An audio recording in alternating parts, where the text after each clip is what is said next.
He's just so. Please. Please, for the love of God, please do it. Press the All right, button. what's up? That's it. Oh, son. Okay. Yeah. So those are Got a couple fake people in here introductions. already. Look at this.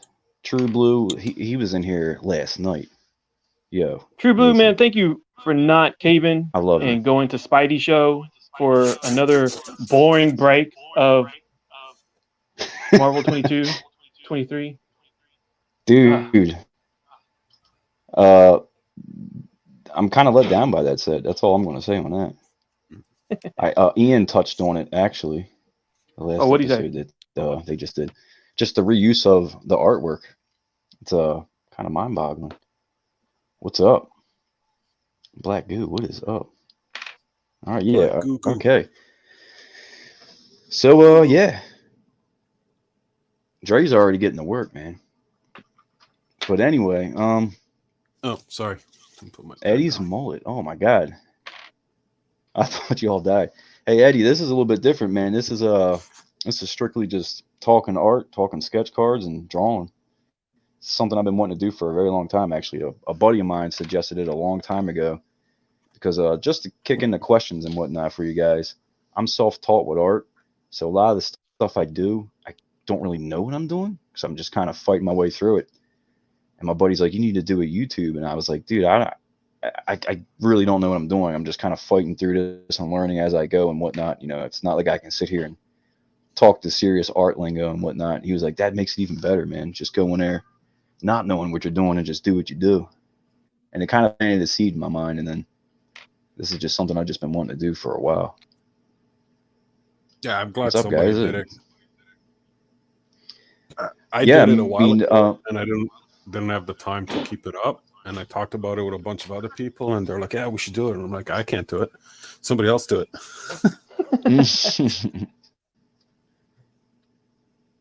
what's up, Off White Tim? Yeah, it's Stop so by to funny because say hi. you had the, I had the same thought. It's funny, I had the same thought, and then I think a day or after one stream, you contacted me and say, "Hey, would you be comfortable doing a show?" I was like, I just had this epiphany, like great minds I think kind of alike, had and an I was, oh for sure, dude, for sure. We've had a couple of experiences with that. It's pretty wild. I feel like you know, we've been chatting for a while, but it's mainly been sending memes and shit. yeah, But I kind of felt like during MentalCon, just watching you guys draw, and I really wish I could have partaked with all that stuff, but I was just excited to be able to get in there for the little bit of time that I was, and it's just been stewing. Like, man, I kind of want to do this.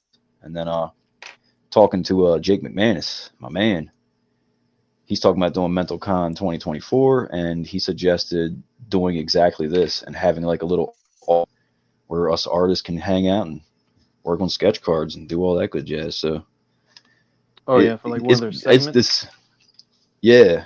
Well, even that, like, if we're waiting to go on, or if we're on and they got to bring somebody on and they got to drop somebody, we can all just kind of shift over here.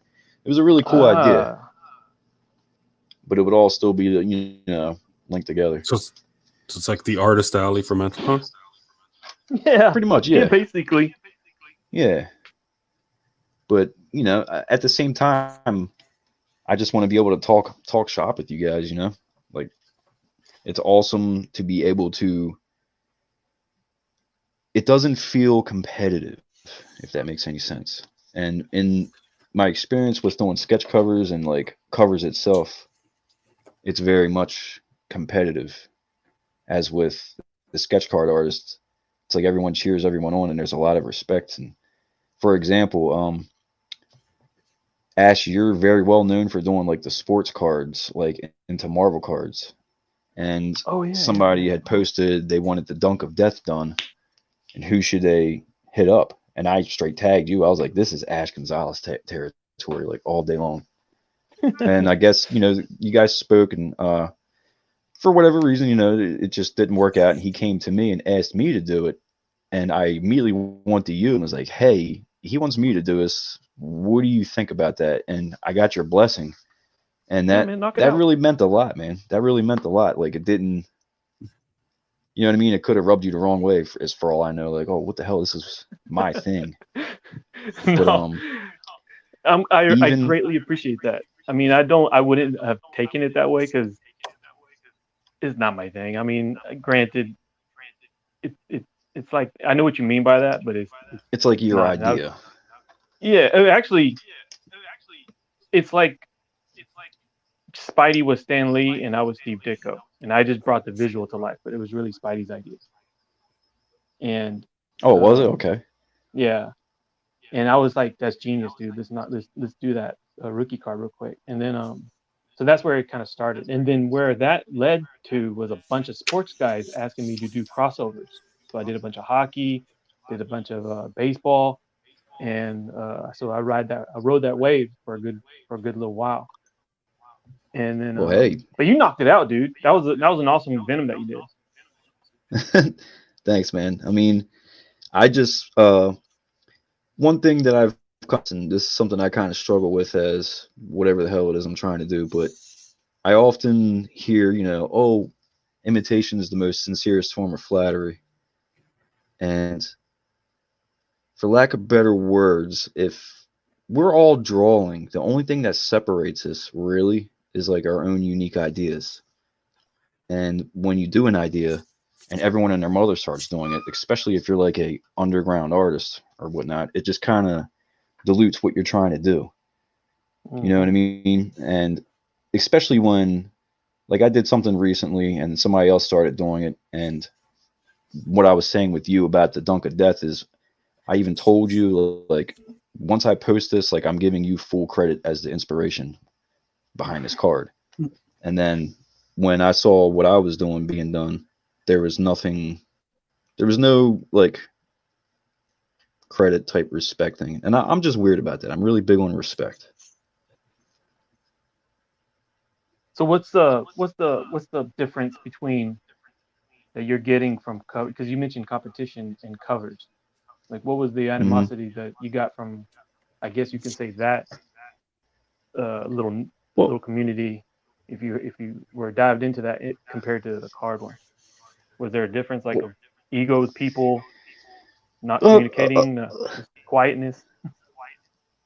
I mean, there's a little bit of ego and everything, but for me, it was more like with doing cards, like we pretty much sign a contract. We're all doing the same thing. We're all getting treated the same way, from what I hear. But like doing commissions, you're going, day by day getting commissions. So there's a lot of like, you know, people are trying to jump on that. That's how they're trying to make their money, is doing these commissions. Hmm. And it's like, I don't know how to properly explain it, but I would think it'd be everyone like I everyone always that's saw this as doing, fishing. Like what's that? you gotta make your reel, which is your art. So you make sure that's tip top and tied on really good. So you make sure your art is looking up to par where you think everybody will like it more than the other guy. I hate to say that, but that's just the way the world works. And that's just competition That's very true. thrives. So I always thought it as competition. I mean, not competition fishing. So whenever you throw your reel out there, hoping somebody bites. Which is very true. And that's what I'm saying. It's like everyone's throwing their hook out there trying to get that bite. And with this, I don't know how to explain it properly, but we signed a contract. So it's like, let's say you guys are already at the watering hole doing your fishing, and I just kind of walked up. I don't know, man. I can't I can't explain it I'm already properly, but picturing it. Hey, what's up, bud? yeah, I mean What's going on? it's the same thing with the sketch covers essentially, but it's like I hope you don't get real rejections. I don't know how to explain it. Yeah, dude, rejections. God, we'll get into rejections in a little bit, but just from what I'm gathering, it's just way more chill and way more positive in the sketch card community, like by a long shot. Can be. Because I pretty much started just doing like sketch covers, Yeah. and that's pretty much what I did for the longest time. Same thing. It's like you start doing a certain idea and it catches on, and then other people start doing it, and it's just like, dude, just stop. You know, it's funny because I started out just painting like big pictures. Like there was a point where I think it was like in 2020. It was 2012. It was 2012, and I decided to wanted to get into the Comic Con business or Comic Con circuit, and so I reconned my one here in Houston, and then the next year I went in there. But the whole year I was preparing my portfolio. Like was going to do like maybe 4 paintings, 18 by 24, oil paint, and then make prints of from those. And Mm-hmm. that's pretty much where I started, and then went on from there. And it was it was fun. It was very a learning experience, and still rocking and rolling. And then that's where the covers came in too. So if it wasn't for my drive to like go out there at least do something with my art, and then that's where covers came in. Like one guy came out over and it's like, "No, hey, you think you can do that on that?" I was like, "Yeah, let's give it a try." Mm-hmm. And that's where I found my other little niche. So it's interesting. Don't get me wrong, I do enjoy doing comic covers, Which but I'm doing now. it's just what a comic cover. Oh yeah, you are, aren't you? Can we get a close up of that? What we got going on there? It looks like Underworld. Yeah, I got there's Kate Beckinsale. She's doing the signing, and Oh yeah, for Celebrity Authentics, and I gotta I gotta do like at least 4 commissions for her, that's what's up. and What's then up? send those in.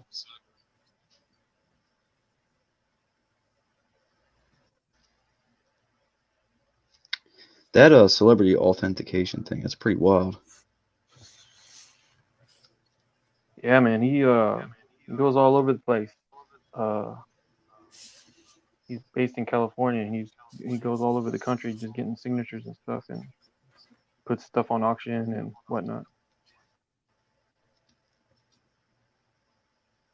So I only do dealings with him and I think Twin City because I know the guy. We ran with each other during at Comic Cons all the time, and then he decided to make his own company, which goes out and gets signatures from celebrities, and kind of just fell into that. So do they commission you and then sell the work?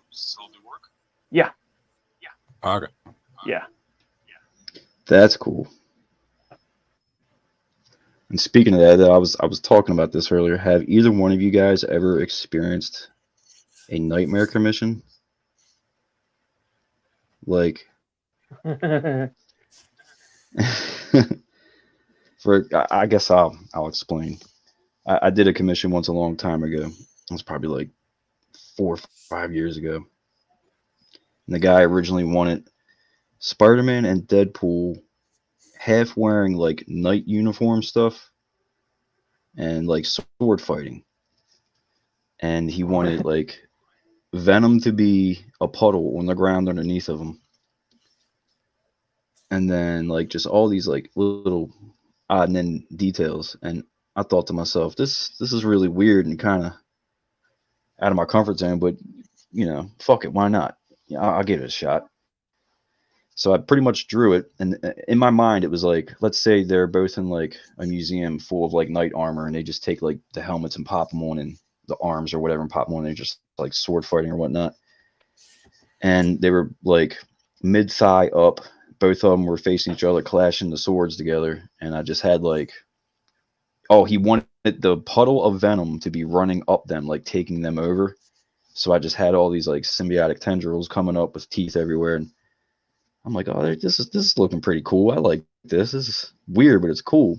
And I sent him Yeah. a picture like, hey man, just showing you an update. Like this is what I got so far. Like I kind of like this. And he right away was like, man, I hate to do it, but can you draw them smaller so you can actually see them standing on the ground? And I'm like, Ooh. sure.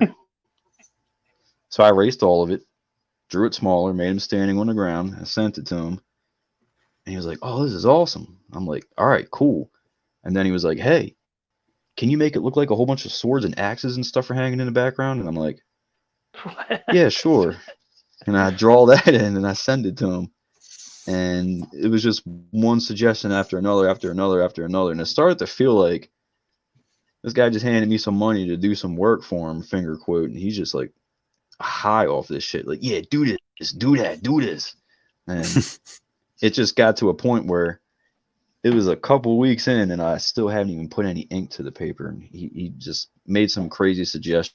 And finally I had to be like, hey, man, look, I just want you to be happy with this thing. Like, you know, I was expecting to be done with this a long time ago, and I got other people that want to get sketch covers done. I'm like stuck on this thing, and it just keeps. There's more and more and more and more and more. So, and he realized it, and he was like, "Oh man, you're right. I'm so sorry. Like, actually, it looked really cool." And I was like, "Are you sure?" Like, and I finished it and sent it to him, and everything was cool. But it was like, holy shit. And after that, I kind of don't. I'll send like people that I'm really, you know, I know personally, like, hey, this is what I'm doing. But if it's like, hey, I just want a Venom, like something like this, like I'll just pretty much do it and send them like the inked. Like I just got to color it in. It's almost done. I know people like to see stuff, but it was just like it just kept changing and changing and changing. Oh, Tony Moss, yeah, my dude, he remembers this. I was talking to him about this. Like, dude, this shit's fucking killing me, man. Now he wants a fucking flying elephant. Like, God. That's Oh, you some want him to mental wear con Nikes? stuff right there. Yeah, for real. It was tough. It was real tough. I've never really had that too much, but I work a little different because I'll do a prelim for all commissions unless somebody just says go buck weld, right? And the way I work is, you know, I don't take any money up front. I said, tell me what you want. Let me do a rough pencil. You know, we'll revise it once or twice if it's a little off. But if we can't land on the same page, we'll just, you know, part ways and no harm, no foul. And it works for me like 99% of the time. I think the most I've ever done for a dude is maybe like 3 different comps, which was kind of pushing it, but you know, kind of gave him a little break because he was doing like 4 different things.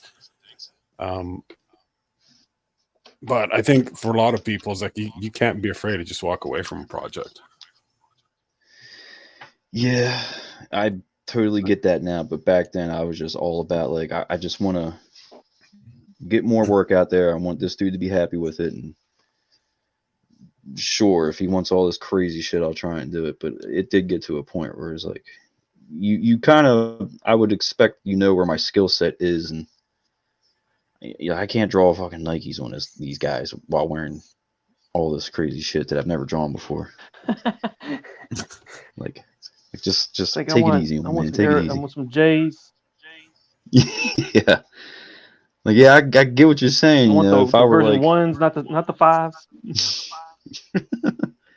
it was wild, man. And like there was no foul, no harm, but it was just like I had to literally be like, dude, I just want to be done with this. Yeah. Yeah, Tony. I think I've had. I'm trying to. Go ahead. Go ahead. No, you go ahead. No, go ahead. What were you gonna say? I was just I think agreeing. I had a project.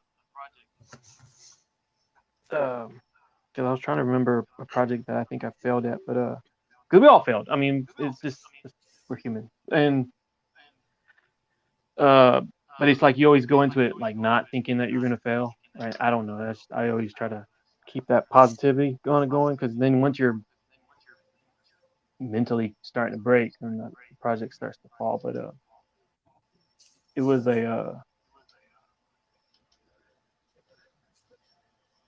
you know what? It was a Disney one. It was an art project that I was doing for Disney, and they saw my work. They wanted that. He's like, I want that. I was like, all right, cool, I'll do that. And it was for a children's book where for Christmas, and they had to look all whimsical. And I was like, damn, that word is throwing me off. What the hell is whimsical? And it's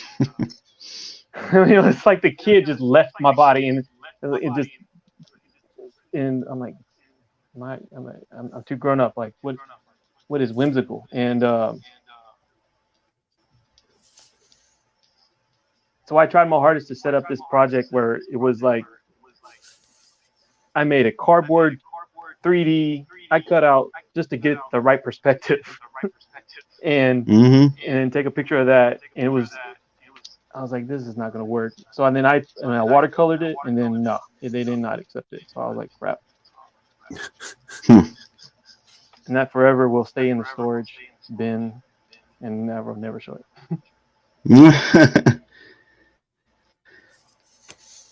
So that begs the question, I was like, crap, hearing man, that. I can't believe I failed a Disney project. How long have both you guys been drawing? Is it like a whole childhood thing, or was this something you picked up later in life? Whole childhood thing for me. Oh yeah, same here. I was doing it like my whole life till I was like 21, and then I just stopped for like 15 years or something like that. Really? I yeah. had a similar kind of situation. I stopped for a very long time too. Like I went on a fine arts path at school, and then Oh, cool. I didn't really have the right guidance from the education system, if you will. So I moved into digital, and the only reason I came back to it is just because I needed to unplug. Right. So it's just like, okay, man, I haven't drawn in years. I still had a bunch of like sketchbooks from late 90s, early 2000s. But like, I didn't touch them for like 10, 15 years, man. So that I just started drawing again. And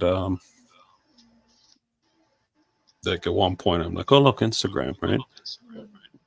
So I started posting my stuff on Instagram, and that's what happened. Cool, man. That's what's up. Like, I don't do this professionally. I don't have the time. But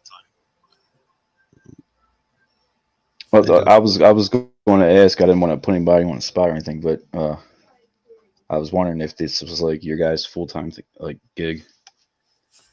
No, not for me.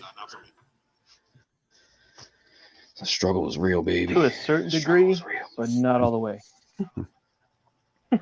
That's what's up. I had a similar situation. I pretty much was drawing my whole life. I would always just do pencil though, and maybe some like a black pen, but I was always afraid to color. I've tried coloring a few times, and I would just like destroy what I thought was like decent drawings. So I just tried to stay away from coloring. And then after a while, I used to be a drummer for like a hardcore metal band. And I was really, really into that for a long time, like playing shows all over, doing all this cool stuff. And it just made no sense to me, especially on the wrist, to be like constantly playing music. I also played bass for a band, a hardcore metal band. And to try to be drawing all the time is like, dude, this is like killing my wrist. So, and I just found myself drawing like almost like tattoo flash type art, like weird demonic looking things. And it was like, dude, every time I draw, it's like something fucked up and weird looking. Like I'm just going to concentrate on music. So I just stopped for a while. But my friend in here in the chat, Tony Moss, and both of our mutual friends, Barry Hardy and his wife, Mindy Hardy, the whole time they're like, Joe, have you heard of this Etsy thing, or have you heard of this, or maybe you should do this, or you should try drawing. And every once in a while we'd be hanging out, and like after a show, a couple drinks in me, and there'd be like a pen and a paper sitting there, and while everybody's conversating, socializing, I'd just start scribbling something. But of course it would always be something fucked up. Like, like I used to just draw weird shit, like just made no sense. Like just like it was just evil shit. I never really drew like comic book stuff. Like I did draw Alien for like the Xenomorph. Always been drawing that. But as far as like Venom and Spider-Man and Wolverine and all that, I just didn't really fuck with it. And if I did, it was like, man, I want to make Wolverine like cutting somebody's head off or whatever. It's gotta be fucked up and bloody. Let the anger out. Yeah, Basically. that's one thing I really try to do. One dude said this to me one time that my art looked angry, and I took it as one of the greatest fucking compliments I've ever gotten on drawing. It's like that's what I want. I want you to look at something I draw and just feel that like visceral shit. But sometimes I draw stuff and I'm like, this looks all right. And other people tell me it looks great, but I personally, maybe it's just me. You're in worse self critic, but I still haven't hit that like perfect pitch of just angry art. It's like every once in a while. See what you Thing know. is, I see what you mean. no one knows Hmm. what you have in your mind except yourself, right? So you'll do something, or I'll do like sure we'll do things, and you're like, ugh, not what I wanted. But nobody really knows what you actually wanted. They just see the final product, and they're like, that's it. Hmm. Very true. That's what happens. Yeah, I don't know if you're keeping an eye on the chat, so I'm gonna take a look. Well, not nowadays, because nowadays I think they can read your brain, your dreams, Yeah. and put that and put And that then we'll do into motion and stuff, and yep take what you actually AI are art. thinking and put man and put that into paper and stuff. So we're born in the right time. Hey, I like this question here from Nathan. What is each of your least favorite characters to draw from any genre? Anybody want to take the lead on that? I'm thinking. I'm thinking too. I don't like doing Looney Tunes or like really cartoony type stuff. Yes. Yes. I Really do not my appreciate it, jam. but yeah. Yeah, oh, I have nothing against the art itself. It's just like it's so not my jam. I think anything whimsical. You're scarred, man. You're like emotional damage over here.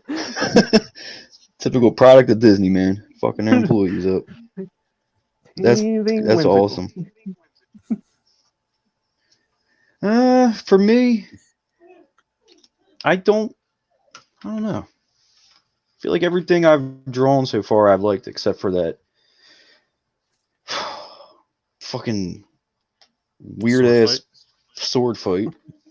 But like female figures right now is something I'm struggling with. I haven't perfected, so I dread when people are like, "Hey," I'm like, "Ah, fuck." Yeah, dude. I had a problem when I was younger with that because I always, heard the little notion that hands are the worst, but that was I didn't never had a, I think I had a problem with that. It was my females always looked like males because I always drew males, and Mm-hmm. you draw something and you're like,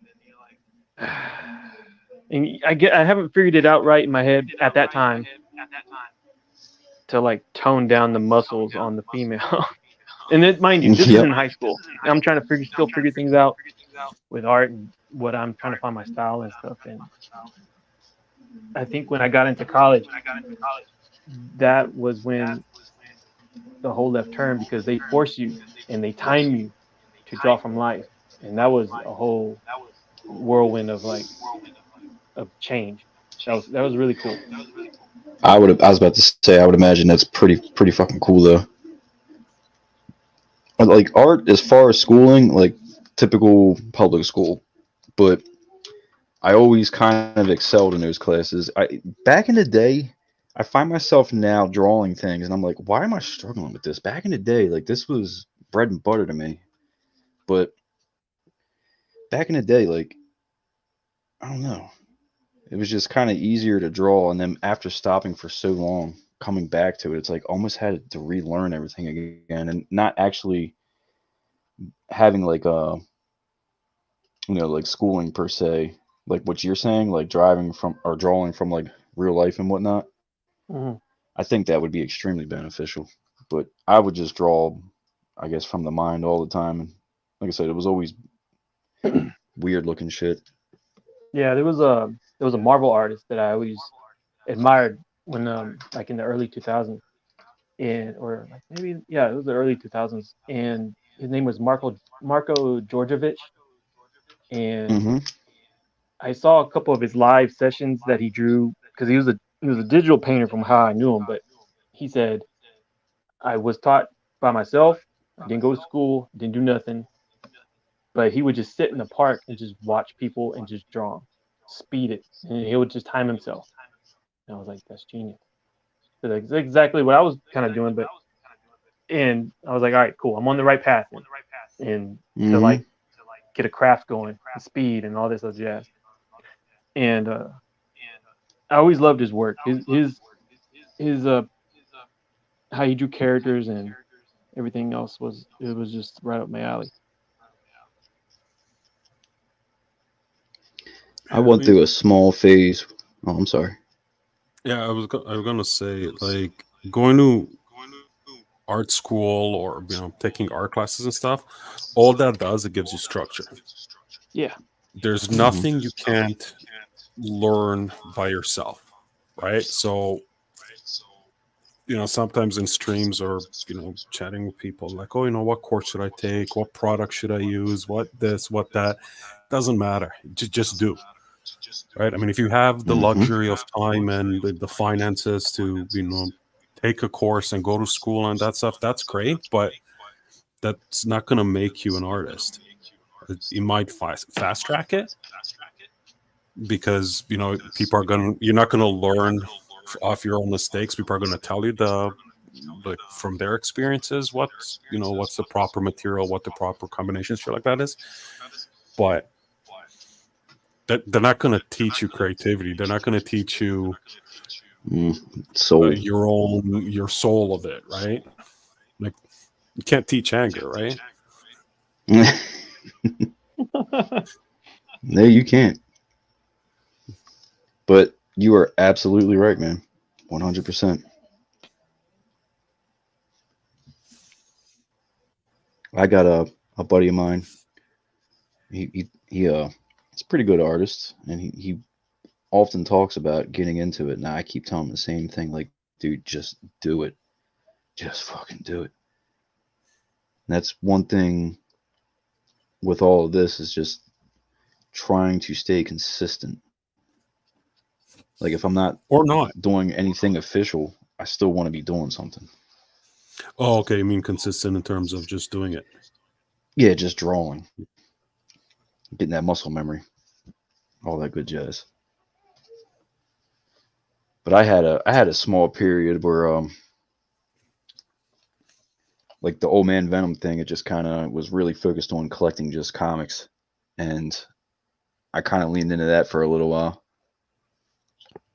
And probably for like 2 or 3 months, I didn't do anything art wise, and then just started. I was like, man, I just need to draw. I just want to draw again. When I came back, I just immediately noticed. I'm like, oh, Jesus, I'm rusty. Like, okay, I can't. I can get a little break here and there, but I can't do that. You got to keep at it, right? I had this conversation with someone before, where you see the comment, though, I can't draw a stick figure, which Hmm. it's an exaggeration, quick scapegoat, but um, like it's where talent comes into play, right? All talent does, in my opinion, it could be wrong. Fuck, do I know? Is speed up the process. That's all it does.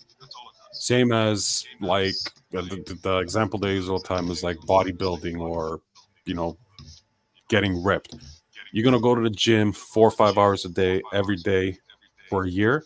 You're gonna see serious results. You're gonna be ripped. Now, somebody that's got a genetic disposition to build more muscle mass and get more fibers, and they have that Dorito build naturally, they're probably gonna be more defined, right, or bigger.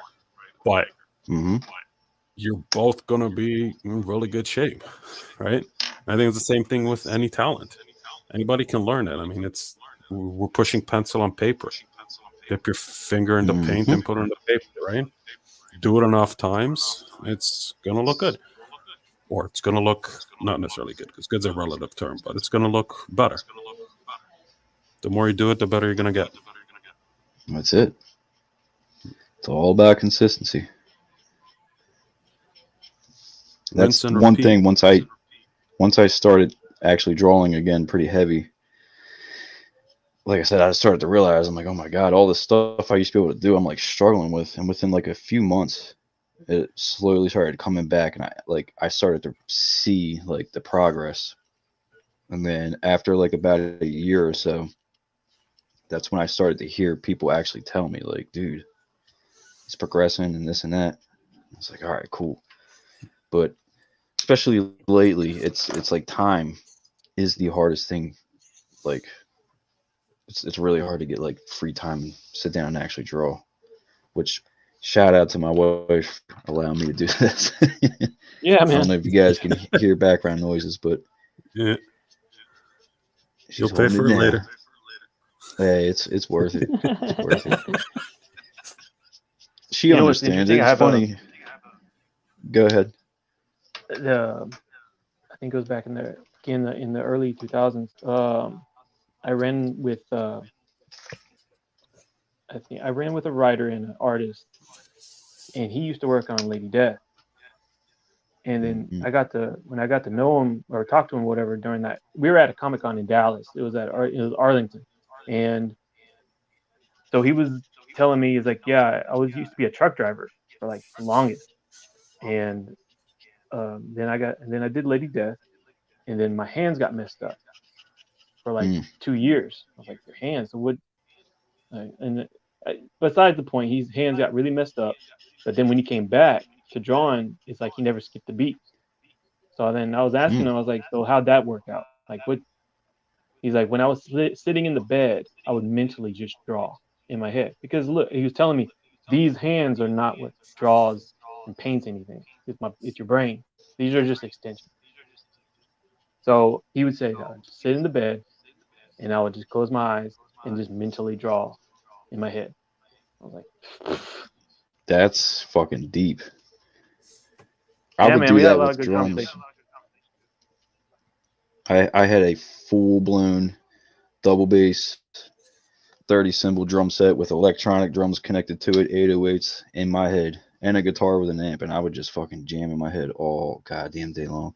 I think about art, but I haven't actually, per se, drawn in my head. That's wild. What up, Dangus? So And I I'm think he trying to had a keep on top drive of the because I mean his chat. hands were messed up too. And Fucking dangus. Yeah, that's crazy.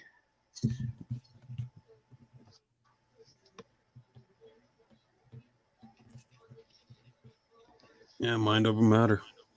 All that. Yeah, exactly. for real. For real. That's crazy. Now, I don't know. I tried that with drumming. Now, if I were to join a reggae band, like a rock band or something, I'm gold.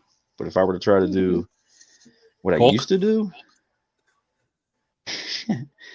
nah, I can't do extreme metal anymore. That shit.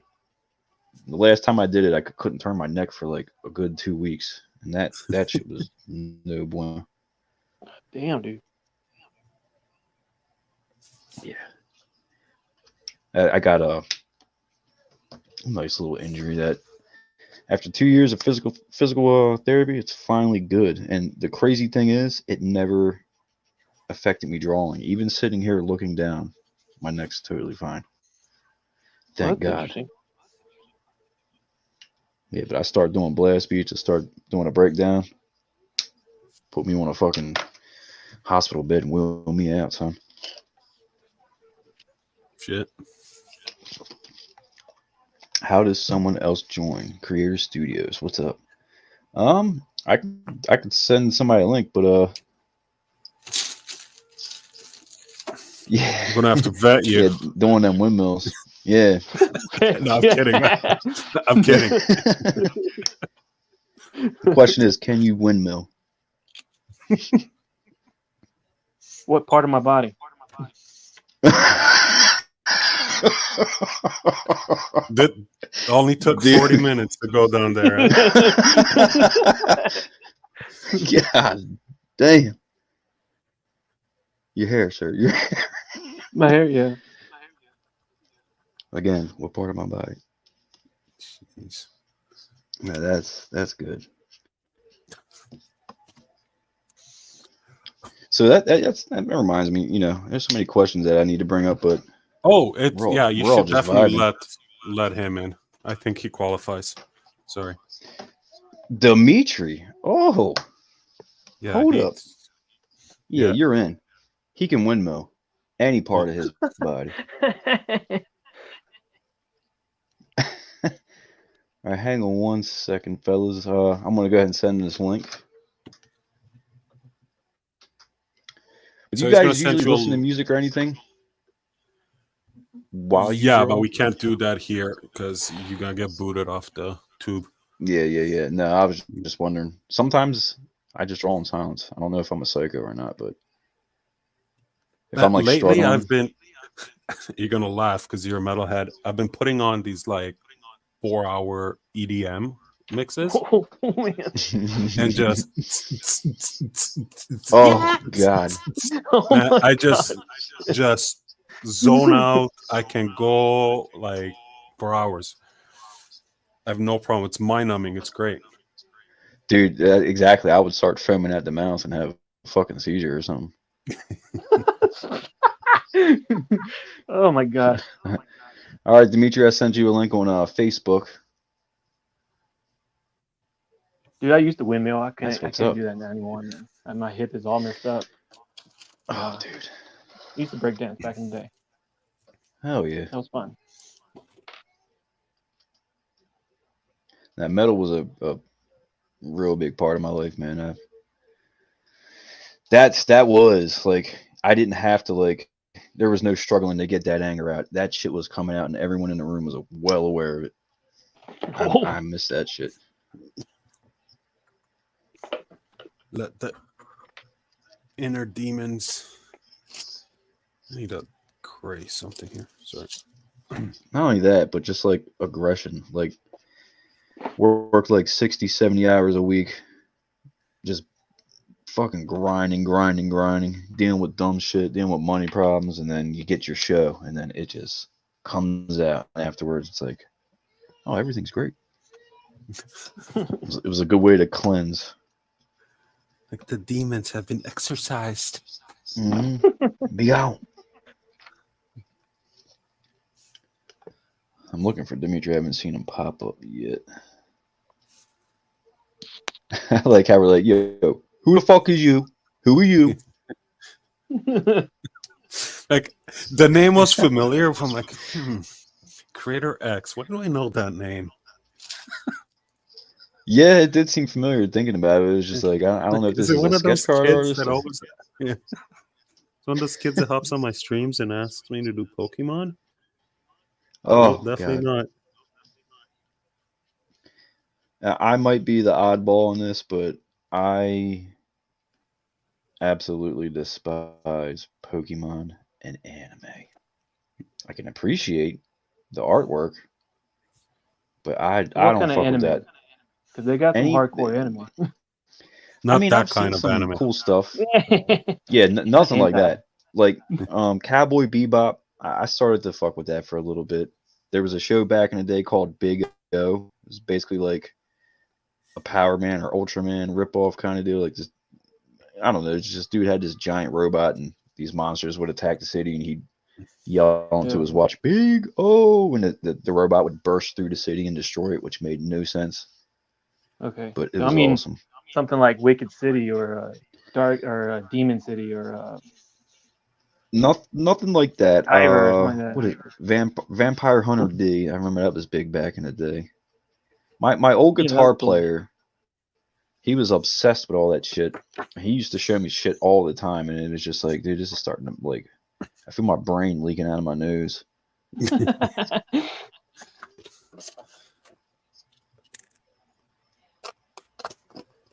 It's still waiting on Dimitri.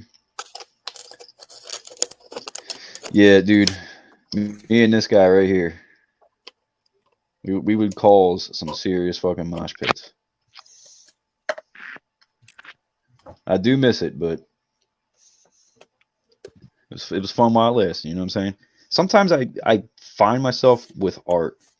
There's a lot of parallels within the music. And one thing, talking about mental health and whatnot, Yeah. I kind of keep coming to it, but I spent so much time. I went above and beyond when it came to being a drummer. Uh, I was like obsessed with it. And whenever I had free time, I would go to the studio by myself and just drum. And I was always That's cool. writing guitar riffs and writing songs and booking shows. And back in the day, I got on MySpace and added everyone in the fucking world that looked like they would listen to that shit. I was at show promoters and started playing shows all over the East Coast and playing with touring bands and signing autographs and taking pictures of random people and just doing everything I could, man. And then it just out of my control, out of everyone's control, just didn't pan out. And it's like, man, I think So about what that was shit your goal sometimes. Like, then? If you mean to say that you didn't pan out, as a drummer, like, my yeah, goal like what was was to get signed and play arenas and have large walls of fire behind me. large walls And of fire? we Yes. started heading in that direction, and everything just went to shit. The vocalist moved to Tennessee out of nowhere, and we tried out so many fucking vocalists, and no one could do what he did. It just wasn't working. And then they decided they wanted to go ahead and play shows anyways, and it just. I think we were Wasn't the playing a same. show. And my one guitar player was just like flopping around, and he had a full stack, and he bumped it, and the whole thing fell over. And I was just like, I'm so fucking embarrassed. I'm about to get up mid song and just leave right now. Like this is we went from doing what we were doing to this. Like holy shit, everything just fell apart so Walls, quick. walls of fire. But See, I'm already thinking of a card for you already. oh, bro, That you need to do in a set. Not me. You. that I need to do, Yeah, that you need to do. Walls of fire. dude. Pyrotechnics at the Yin Yang. That's another thing. I was a stagehand for local 19 Baltimore IATSE. It's a stagehand like all the arenas and venues around here. I fucking one day I pretty much put together the pyrotechnics for Kid Rock with the Oh well. pyrotechnic guy, and he gave me his card, and I had that shit in my wallet forever, and I used to pull it out to my band all the time. Like, I want to fucking call this guy one day. Let's go, let's fucking go. But I also had lunch with the drummer, which was cool. But I was so immersed in that shit. I used to do like lights and sound at like various nightclubs, Yeah. and then I sold drums for a couple years at Guitar Center. Like my whole life was just music, music, music, and like I didn't even. That's what I wanted, dude. Was the arena. I didn't care about the sex, drugs, and rock and roll bullshit.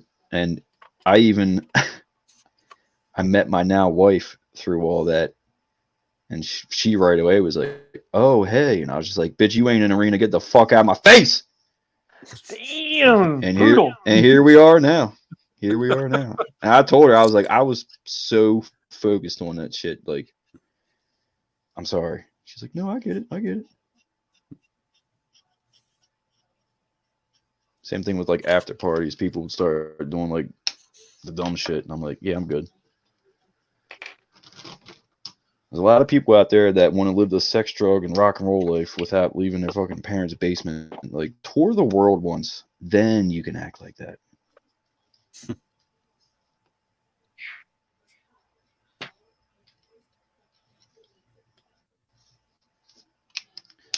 But yeah, I also wanted to ask you guys about this. I've heard you guys talk about it a little bit before in other podcasts, so I apologize. Oh, here we go.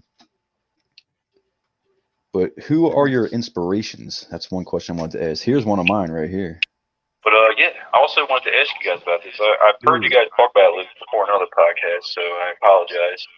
Oh, here we go. Oh, hey What's Dimitri. that? But who are your inspirations? That's one question I wanted to ask. Here's one of mine right here. God, I sound like a douche. Dimitri, turn your speakers down. Before in other podcasts, so I apologize.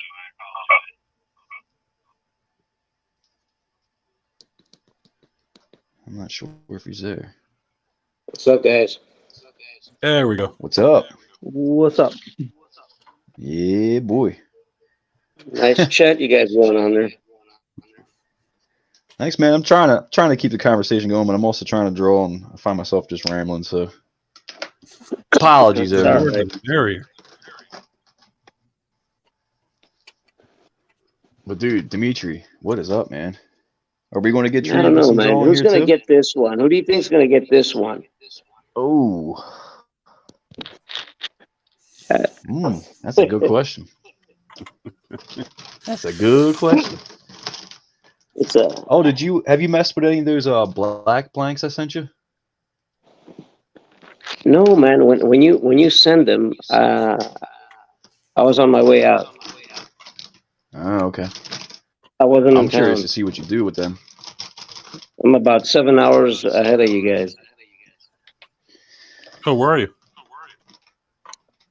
Somewhere in the Mediterranean, let's say. Okay. Oh, nice.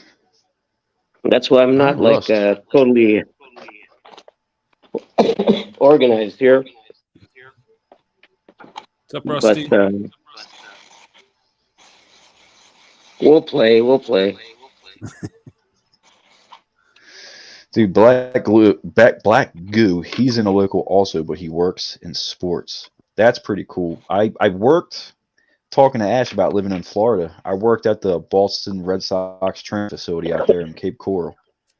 It's funny because I used to walk around with a Baltimore Orioles hat, and people would be like, "You fucking traitor!" But anyway, I did that, and then I used to do like WWE wrestling events all the time. So that's the most sports I've ever done. How do we get this thing to go full screen here, man? Does it do it or not? For you, The there browser, should, because it's through the browser. if you're on your computer, No, if I'm you're on my looking phone at, now. oh, well, there should be at the bottom right corner of the screen itself, like at the corner of Fine Art by Ash. There's a little box you click on, but I'm not sure what it will do with the phone. Nah, don't worry about it. I don't know what you guys are But I seeing actually. can. Anyways, You can see it looks like a sketch card. yeah, Oh yeah, dude, what a treat, man. I appreciate you stopping by. yeah. No, I kind of end up waking up. That's why, and I go like, oh, it was like 10 to 8. So I said, might as well turn it on. And then I heard that word whimsical there, and I go like, I gotta join this. That's a trigger word. The Yeah, trigger word. you didn't see my Whimsical. answer. I go like, whimsical's not good. It's just not right.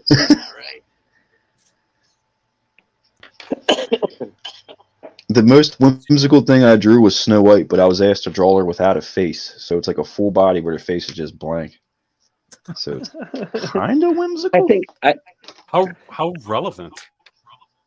I don't Yeah. know. I think I drew a little People character. It was supposed to be like a native, like an Indian, a little cartoony kind of character, and then I didn't get paid for that. Mm. So it was for a club.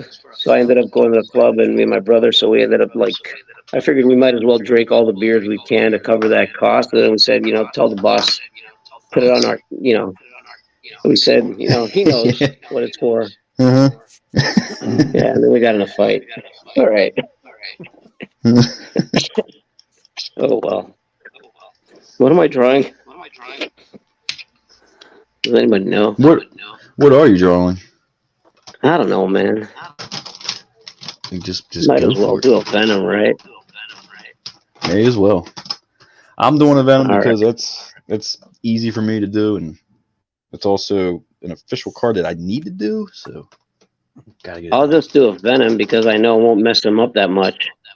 Yeah, exactly. It The might be more a Carnage. What monstrous the the hell? character, the more comfortable I am.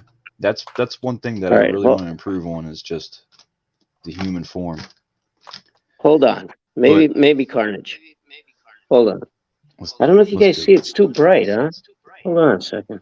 It's hard to see the pencil lines. Hold on. I won't be able to see now. So let me see. Let me figure this out. Oh, I can see something. Hold on. I'll just change the light. I'm just now realizing mine's showing up reversed. It's like mirrored.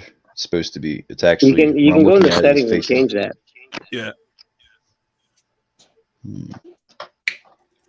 this Let's is see here. left. This is right. Oh, you know what? I'll turn down the light in the room. This is left for me, and this is right for me. So yeah, it's definitely Yeah, where it's general. in the video, it's got a little checkbox that says mirror my video. Mhm. God, fuck, I'm gonna do this. Look at that. There we go. It's like Nice. magic. I'm not sure if you guys are seeing it here. You can see some lines, but it's not. It's kind of faint. Well, All right, hold on. I've got to figure this out. let's do this real quick since we've all been small screen for this whole video. I'll just run through real fast and just show close up of what we're all doing. So that's what I got so far. Let's cut the Dre. Dre's ready to sell it. Taking Man, them bids. colors thick, boy.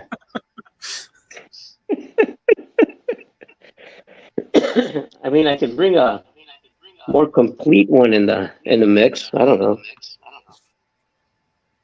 Hey, whatever works for you.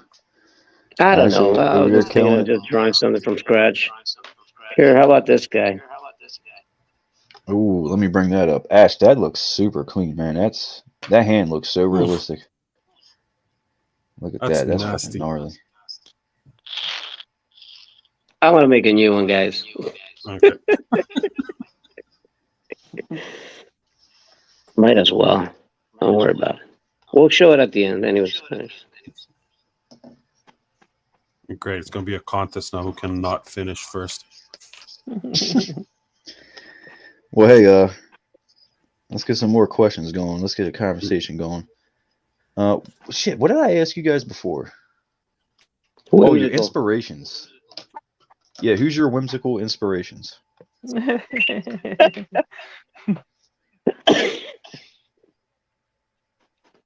Who's starting? That's what I'm Inspirations. waiting on. Yeah, Well, I Alright, guess so I'll go Alex Ross. there you go. That's right off the bat. I got his book. I think it was like when Kingdom Come came out, and that's Mhm. when I started noticing. Okay, this can go in comics can go totally in this other direction. And then, like I said earlier, Marco Georgievich, and then Del Auto, and there are some others, but I can't remember their names. But that's pretty much my top tier. And then anybody Del Auto classical. is a monster.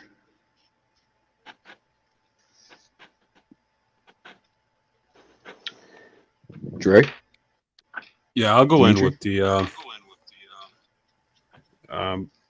the Dimitri, but not because he's here. Just Jusko was really the 92 masterpieces was kind of like opened my eyes to sci-fi art that's not cartoony. And then from there, different styles, but Sienkiewicz, Patelis, of course. What's his name now? I can't remember. Did Lobo for a while. Oh, shoot. Really spattery, messy Pratt. lines. Pratt. No, He's a Englishman. Sam. It's not Sam Keith. Are you talking is it? about No. Bisley? Bisley. Yes. Yeah, Jeez. Yeah. Bisley. Simon Bisley. Simon Bisley. That's the one. Ross, of course. More modern, if you will. Granov. Olivetti, like all the painter guys, like Lucio Perillo. You're making me feel old now, man. It's not right. Dave DeVries. Nah, for real.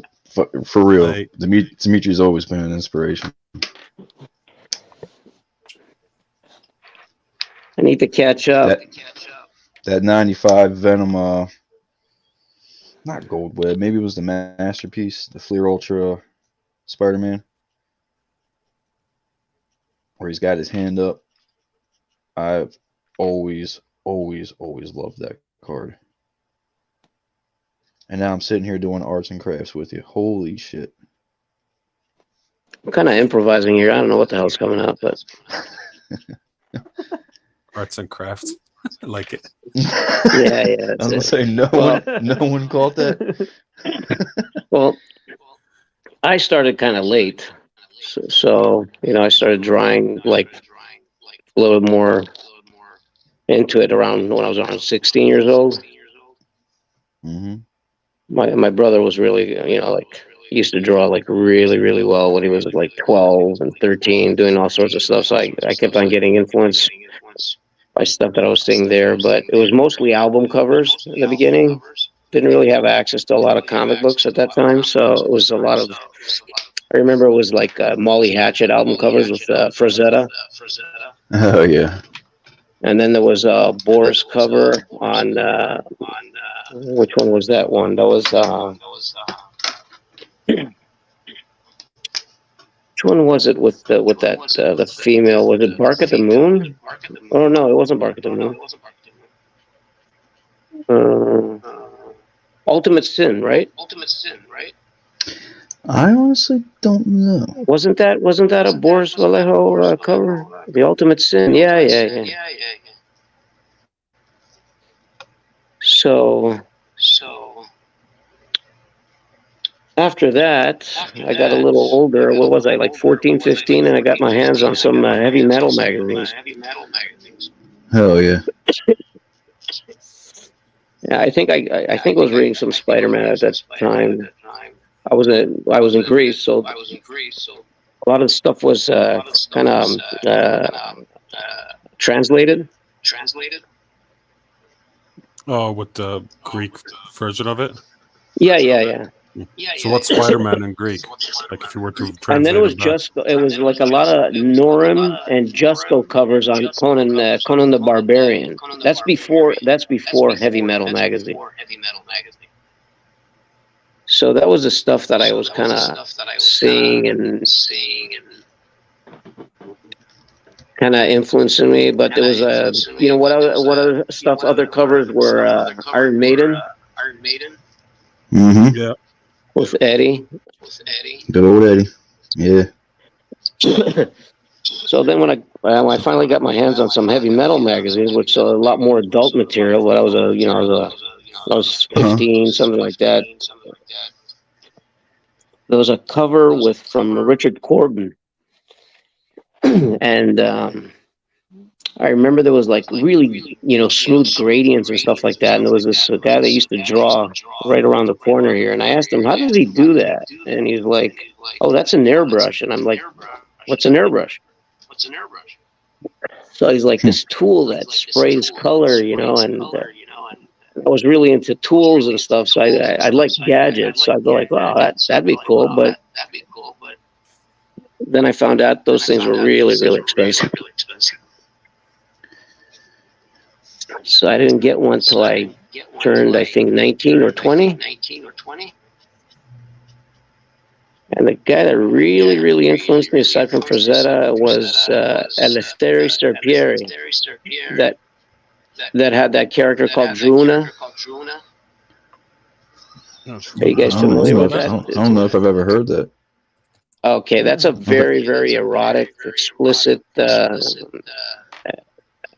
comic book. That guy's you guys should look him up if you haven't, if you're not familiar with him. I need to do that incognito. Well, Open up new incognito tab. I'll send you, Dre. I'll send you some pics. I was about to say, my I'll wife buy come them here for and you, tell me, man. it's How's research, that? babe. It's research. Yeah. There you go. Yeah. Well, it's the artistry is beyond good, guys. I mean, it's top notch. I remember coming across Heavy Metal magazine when I was a kid in like a convenience store, and I'm like, "Oh, what's this?" And I open it up, and it was just boobs everywhere. I'm like, "Oh, I shouldn't be I'm watching gonna this. stand I right need here an and read this adult. whole thing." Yeah, even back then, I was looking at the cashier at 10 years old, like it's research. Well, here, like a lot of stuff where there was a lot of kiosks, like little, places you buy cigarettes and stuff like that. And they used to have like magazines just kind of bearing it all left and right. It's kind of common. It wasn't like as strict and like you'd find things in the States. So maybe they would have a sticker over it or something like that. But That's generally Europe. They're a little bit more yeah, lax should I on grab that. that pen now or what? Dude, that's I his don't know. pencil? I rely heavily on what you told me, Dimitri, about getting the pencils as solid as you can before you start inking. Oh I was telling yeah, them oh earlier. yeah, I used to. because Yeah, it well, helps because a lot. if you're trying to correct it now with with trying to do it with covering colors, you're putting yourself in big trouble right there. Um, Hmm. and then if you're kind of basically keeping a certain consistency on your surface with how you paint, and then you actually have to fix it with paint, then you're going to ruin the texture and the look of it, and then you'll get shiny parts or whatever. So unless you paint very heavy, then that doesn't make a difference. Yeah, you I get different still, finishes around it. yeah, I still have yet to venture into actually painting. I do like doing watercolors, but that stuff Here, just doesn't agree with us. These cards and whatnot. I'll Just put just some go ink. for it. I'll just do it. What the hell? Oh yeah. I'm leaving it on you for a second because I had to take the tape off to get this part colored, and I can't show.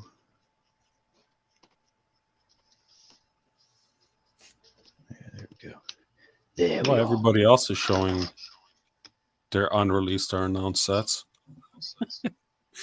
Yeah, for real. That's why I was like, you know what? That there's so many things. Oh, I wanted to talk about this with you guys. Do y'all remember the feeling when you first got approached by Upper Deck? Were you guys as high as I was? Like, holy shit. Because Yeah. I was fucking jazzed, man. I started 27 What? Premiere as well, but I remember reading these contracts and being like, I'm following this to a T. I'm not stepping out of bounds with any fucking thing with these. And then immediately, like looking around, I'm like, nobody else seems to be doing that. Like, this is Well, I crazy. can't say much. I haven't been approached yet. That's fucking bonkers, man. That's all right, man. Especially, It's well, especially with how long sketch cards have been a thing. I mean, didn't it start with like Stan Lee and all them guys drawing stick figures and shit? well, it's not like I've been around. I've been doing all sorts of other stuff. So it's just been something I've been entertaining lately. And it's fun. Actually, it's fun talking about it, seeing all this other work that's coming out, and I've definitely grown a serious appreciation for sketch cards. I don't necessarily collect them, but I really do appreciate them. And like I've heard rumors like, oh, they're talking about fading them out of card sets, and that would be insane if they did that, man. People really, really seem to be into sketch cards, so hopefully that never happens. I don't know. But yeah, some things are kind of weird with what's going on. I can't look. I did sketch cards for Star Wars hmm Oh, cool. sometime. I don't know. I don't even know how long ago this was. Maybe like 15 years ago or something like that. So it was kind of interesting because I did get I got a lot of blanks, and I only did like 100 cards, and I kind of like rushed through them. I wasn't really familiar with the whole thing, but it ended up being because I didn't accept to do like 1,000 like some people were doing. Dang. It kind of gave value to my blank to my series because I only did 100. Mm-hmm. Yeah. Scarcity. That is a But good those point. weren't painted, guys. Those were just like really, really loose pencils. Yeah, and that's also wild too, is the fact that you could do that back in the day. It's just like a pencil sketch. Well, they gave me 20 blanks just to get an idea. I did 100. I did 100 sketches. I think I probably cranked them out in like a couple of days. They weren't really special. I mean, I'm not gonna nothing to brag about, considering that they were giving you like I don't know $3 a pop or something. Mm-hmm. Yeah. Mm-hmm. Sounds about right. But it was still it was still fun, and I got a bunch of them. I think here I brought a couple here with me as I was traveling. Here, hold on a second. Mm-hmm. Yeah, I think that's the Maybe I should make conclusion a venom on this thing. You should. of That will lead That to would be sick. venomized data.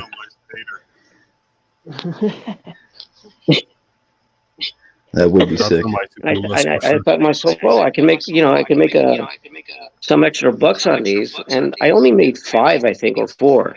I still got like 15 of them.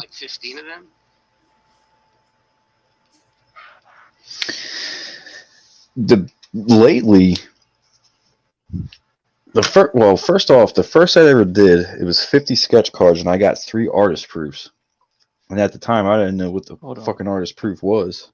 So was You this hold on. UD? You did 50 cards Yeah. and you got 3 AP.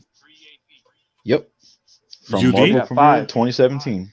You Yep. got raped. Yeah, you got raped. Oh, You I should have got, got I 5. got raped. I got That's raped not from the cool. jump with that whole thing. Man, that's not cool. Swami, Dude. what's going on, buddy? I got fucking Hold on. proper raped. Okay, What did hold you on, say, hold on. Dre? Break out the baby oil? Premieres. Did you do Yeah. all these different sizes or just cards? They were just all the base sketch cards. Yeah, Oh you yeah, got. you got I raped. didn't have got any. abused, I didn't have man. any panels. Did you Bro, get hired by like some dude in Boston and you sent them all there and then he paid you and sent you like Apple gift cards or something like that? no, I actually got paid relatively quickly. All 50 got approved, even though they all sucked ass because I colored inside that little oval. Oh, that's cool though. At least you got Which all was 50 approved. Yeah, and then the next set, all 50 got denied with no explanation, and I got Oh, five artist proofs, and I had to send them all back, and then my dude just straight just blocked me. I didn't But even he's know no you longer then, there. Joseph, and I had seen that, and I was like, oh my, you know, I kind of Dude. felt that was really rotten. Oh yeah, he put me through it, man. Most abusive relationship to this day. Till this day. But I just took it as Okay, a then learning yeah. experience. We all have related then. Yeah. Yeah, I mean, I don't know if to we want to open anybody up that that's can of worms tonight, but that's definitely a conversation piece. You know how you like we can gently talk. We open can the talk treasure about it. chest? You can do that. Yeah, take a peek in. Mm.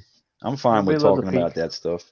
Having 50 sketch cards get denied with no explanation. It's probably one of Feels the most good, don't it? disheartening fucking things ever. Oh, it was rough, man. Okay, so here's my little And then rant. it was even more rough to be like, well, why did they get denied? And then it was just crickets. I'm like, Yeah, so fuck me then. it's funny how I've noticed when you're talking to Upper Deck, it's like if you it's like a video game. If you can follow the right dialogue, you can keep them talking to you until you say something, and then they're gone like a deer. And I noticed that. So, but I was just being blunt. I mean, I'm being really blunt about it because there's no other way. And it was about my annual set, and that's when I got ticked off because I pretty much follow. I thought was a good guideline of not getting any cards rejected. And Mm-hmm. so so long story short, I could roundabout not blame Upper Deck because I didn't know at the time that Marvel does the approval, Yep. and so it's not, and they don't give They don't give you any shit. explanation to Upper Deck to give to Well, us. you really can't blame any one person. Well, there is. I mean, it's kind of Him, contradicting to him. where you see other cards get approved, and you kind of not did the same thing, but you still understand why yours didn't get approved. And like, because all right. So for example, here's a good one. So I did ask, hey, is there any way you can ask to get notes? So I did. I got some notes back, and it said get rid of all the females, get rid of all the Magneto and Professor X. What? That was the one on the battle card. It was Professor X and Professor Magneto, and a lot of questions came up in my head. I was like, well, if you're gonna tell me don't draw Magneto, I would have never wasted that time drawing those cards. And then if you're gonna cancel Right. all my females, then you should have just told me not to draw any females. If this is the case, you can't just say get rid of all the females and not have an explanation when other cards have females, and Yeah. mine weren't showing anything inappropriate. It was just portraits, and Right. so that's the rub that I got. Well, oh, by the way, I forgot to say hi, Ash. I know Hey, how you the doing? other guys.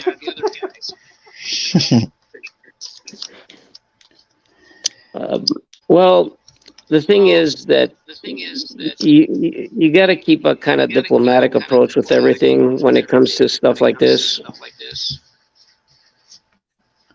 It's kind of rough, especially the sketch card stuff. I can understand. I can't say I can relate 100%, but I can understand just seeing what's happened to others. And then, yeah, there's some stuff that basically I don't think is 100% up to par. And how they, I think there should be a certain level of quality in everything. Yeah, Yeah. because I was trying to suggest like, hey, I'm not trying to tell y'all how to do your jobs, but can we come to an agreement where there can be some major approval, like on this process, so that let's say, for example, how about we know something not to draw, so I'm not drawing blind. No, I mean something to know, so I'm not drawing blindly on another set that you give me. It's like Right. And that seriously, like, you don't think that fucks the artist up? Like, oh my it god, does. what did I do wrong? Maybe I shouldn't do this. Maybe I Yeah, should but try and edit. It's like, they go how many sketch cards in a set, guys? In Thousands, like a series. thousands. Yeah, so just try to, envision that a little bit, how, where they go with that. I mean, they probably have a certain amount of budget on this, and then they know that they can basically discard a certain number, get rid of a few. But so that's one of the things that I have always speculated, right? That they overbook, and that's something that they should be transparent about if that's the case.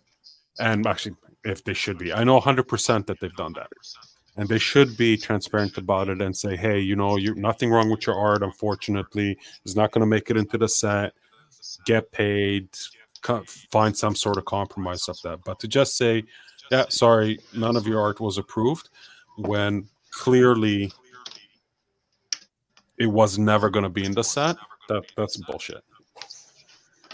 yeah, that makes sense. It's like I said, it's just fucking with your mind. Yeah. Well, And that happened I mean, how would you like? Okay, they got their guidelines, but how are you gonna? They can't tell you before they go through everything if stuff are gonna make it or not. no, for sure. But No, which if is they have budget understandable. for 1,000 cards and then they contract the people to do 1,500 and they have 500 cards, for them to just say, okay, everything that comes in next is trash without explanation, that's not cool. When all my cards I guess it's easier to basically just say your cards didn't make it and they leave it at that instead of sitting there and basically trying to explain it to you and to explain it to another, I don't know how many other artists. Think about that. Yeah. I know it's cold, no, but I totally it's a get it. But corporate approach. I'm just looking at it of Yeah, I get how, it from the devil's you advocate. I know, get that. I know it sounds shitty for artists, but on the other hand, it's, they got to get business rolling. They're not going to have, some kind of like Support group. support group there, right? Somebody to hold your hand, and it's and in a sense, to be to be honest with you, and you guys know me how I am, right? Dre and Joseph, like I'm a straight shooter when it comes to this crap. In a sense, you guys are going into it knowing that this could happen. Well, yes and no. You know about it if you've experienced it and you've talked to people about it, but there's no like, hey, by the way, we may reject your cards because of no fault of your own, right? Well, you're like, again, you're going blindly on the whole notion of, okay, I have experience from my last set not to draw. Okay, good. They canceled this. They rejected that. I'm gonna try something different, and then bam, it gets rejected. And it's like crap. It's not. There's no proper guideline to tell me. Yeah, they tell you the rules of what not to draw, and then when you don't draw it, when you follow those rules, I'm like, all right. So I wasted maybe 1 or 2 hours, and I'm gonna calculate that up to like 16 cards. I mean, I could have made something very more beneficial to those hours and time, if that makes sense. no, it makes sense. It's just it's part of the process, unfortunately. Like, look, if you're doing a commercial illustration, at least back a few decades ago, I don't know how they process things now. They had a kill fee. So if I basically did an illustration, let's say for a couple of grand, there'd be a kill fee for it. Like the kill fee would be like half if they never used it.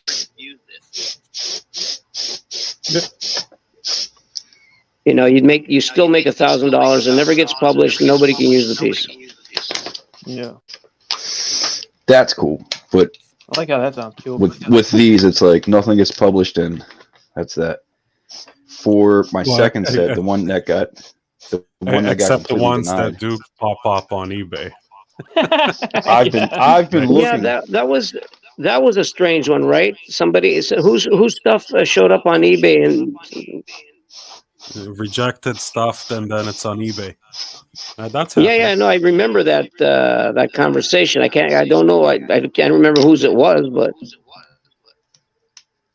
I've been looking. I haven't seen any of my shit pop up, but I've heard a lot about it too. Jonathan Dunn was talking to me about it. So you don't get the stuff returned? Somebody? No, absolutely not. No, you don't get returned, and you don't get paid for it. Yeah, you get nothing. Oh Lord! And no explanation.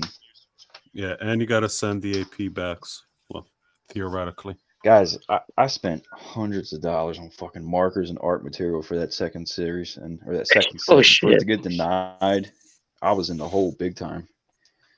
And I'm running around like, what the fuck did I do? What do I need to not do in the future? Like, That's what I'm saying. You're crazy. drawing blindly. They don't give you anything. Say, Yeah, hey, it's next like, time just don't do this.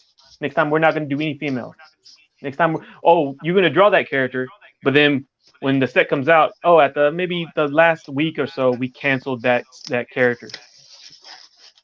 yeah, that's happened to me with a lore. That happened to me when I did my first ever card master. It was Masterpiece 20. I did a Punisher, and then Yeah, something they political canceled them happened. halfway through. Yeah, and they canceled him halfway through. That's fucking stupid.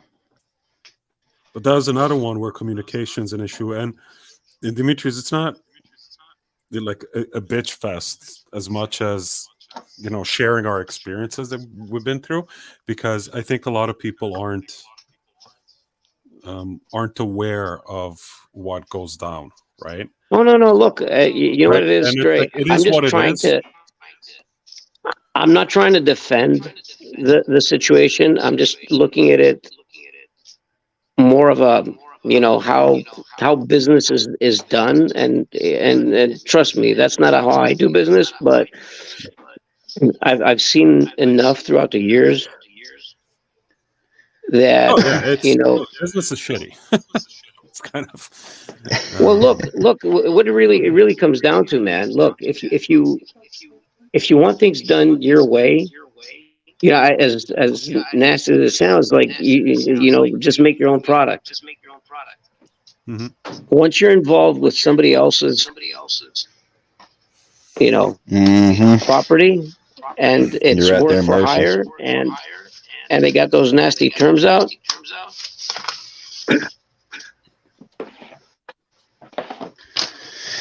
I totally get that.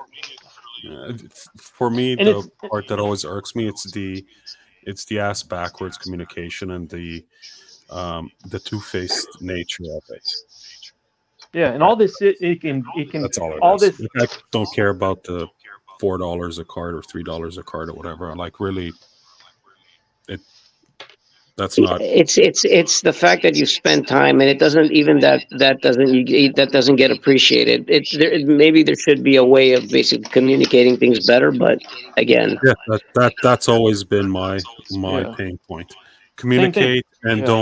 don't go out on public channels saying one thing and then you're actually doing something else in reality, right? Yeah, That's and all this can be fixed. That's the most simplest thing. It can all be fixed. It's not like it's written in stone. It can all be improved, but it's not. Yeah, I have noticed that.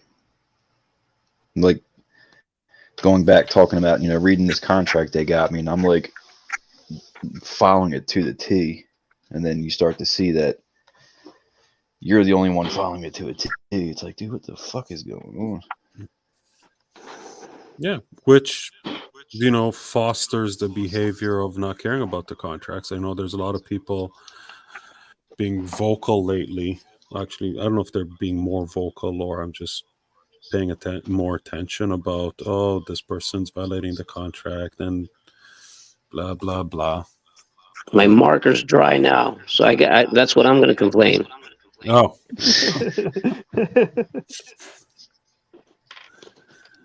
Oh Lord. I saw somebody that was clearly violating the contract in one of the wildest ways I've ever seen. What was And I it? just kind of, What was it? They did a whole You don't want to. set. They sent in the scans, but never sent the You don't- cards in, and then they never got an approval or anything, so they just kept the whole cards and just started selling them. oh yeah, that's been yeah. happening I'm like, for years. I was, But What it's did they just, send in? What are you doing? They just They send in sent scans. the scans. yeah, they never shipped the cards to the publisher, so they kept the cards sent to scan. They were telling me I didn't get approval from any of my scans, so I need to make my money, blah, blah, blah. I was just like, bro, holy fuck. What are you doing? Dang, I never That- heard of that. It's currently ongoing. I'm not going to say any names, No, but it's just like, Well, I mean, they're it's your just- it's like I cards in a said. sense. You're just selling an original piece, I guess. Yeah, but it's got their property on it, and You signed the contract. Yeah, you signed a Yeah. fucking contract, dude. What are you doing, man? And I did kind of feel like, hearing rumors of, oh, they might potentially get rid of sketch cards. Like, yeah, because of shit like this. I get that, but It's not. The thing is this shit's been going on since day one. And very, very true. right. And I think that's one of the things that people are forgetting in these conversations. This isn't anything new. The only difference is that there's so many more people involved there now, so the optics are different. But how do you think you can get blanks from any set that got released 10 years ago? Right? Yeah. Yeah, this is like a whole nother drug trade. I mean, you might as well just And it's always been going on. yeah, this might as well just free it up, like what I'm doing right now on a blank cover. You might as well treat it like that, and it wouldn't be no issue to some degree. I mean, I don't know the logistics on that, but Do I think that people should go ahead and sign a contract, get a box of blanks, and then just go put them on eBay? No, I don't think that's right. No. Right? But the publishers, like I said, this has been going on for years, and the publishers never took action against it. And what did that do? It fostered this behavior on a larger scale. Well, So what are they? You know what the thing is? What can they do? It's. If you think about it, it's very non-important in a sense. You know. So what if the person just grabbed the cards, sold them? He's just not going to get another opportunity with them. That's what it really comes down to. yeah, that's He's not hurting the market. Trust me. that's the point I was going to. It's not hurting the market. It's creating I'm worried about hurting us. controversy. But Well, look, I mean, look. But Yeah. that's why I said you have to be diplomatic about certain things. Like even what you guys kind of share here. It can always come back to you. You understand that? oh yeah. That would we've talked. we there's a lot on our minds. We could when we were like before the conversation was we were let's keep it on a tightrope, if you could say. Yeah. Well, guys, look. I mean, after so many years, I think I've shared stories with you guys privately, but not something I would do. Well, it depends on who I'm talking about. Yeah, and There's definitely some people I can just shit on. Names. And it's not Yeah, about, I'm not bringing any names. we're not here to bashing call on anybody anything. out or whatever. It's just basically just business practice of it. It's like on something that can easily be approved and make a better relationship between artists and company. That's it. That's basically the rough around it. And if it keeps going, then it's just gonna it's not gonna be fun anymore. Because that's what basically I don't know if I can speak for Dre, but I think I can because he just said it earlier. This is all be just fun. We're doing it for fun. Mm-hmm. Well, look, the one reason I basically kind of took a long break from comic books and covers and that stuff was basically because the fun was disappearing. I was spending more time chasing my money than basically getting any work done. And that was the late 90s. Yeah,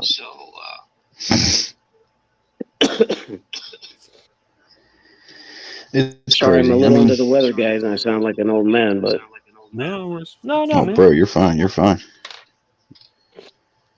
But I'm not here to.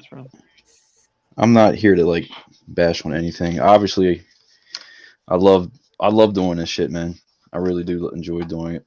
It's awesome to be a part of. But just an observation, it's definitely strange. I feel like there should be some slight changes. no, there's nothing wrong talking about it. I mean, it should be talked about. It's just You know, It's something in I wouldn't want every to see go away.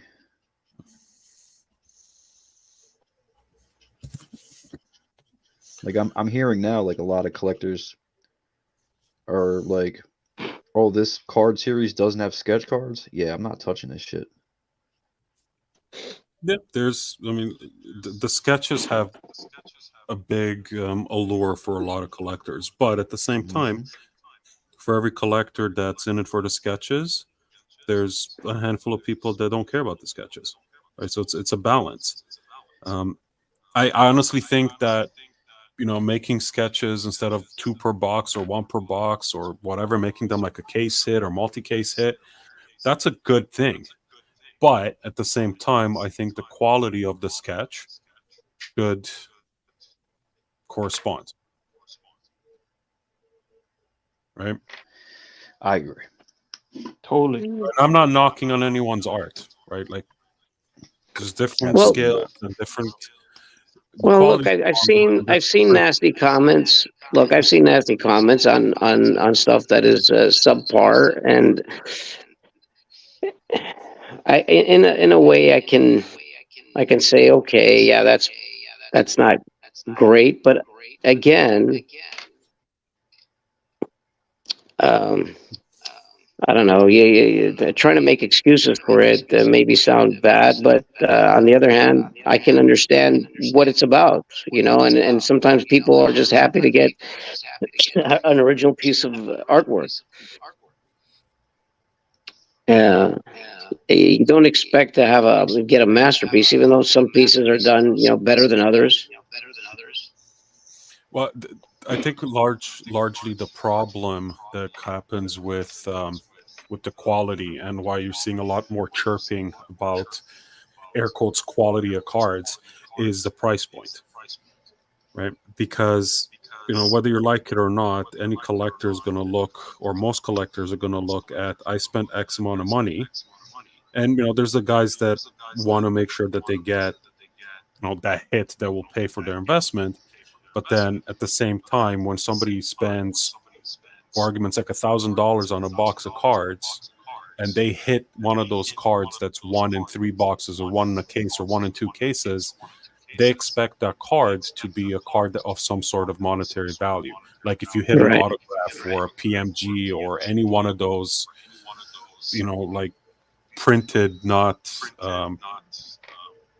handmade cards, those are going to be, even if it's a random character, if it's Mojo or like Thor's hammer, but it's a 1 of 25 or 1 in 10, it immediately has a certain value.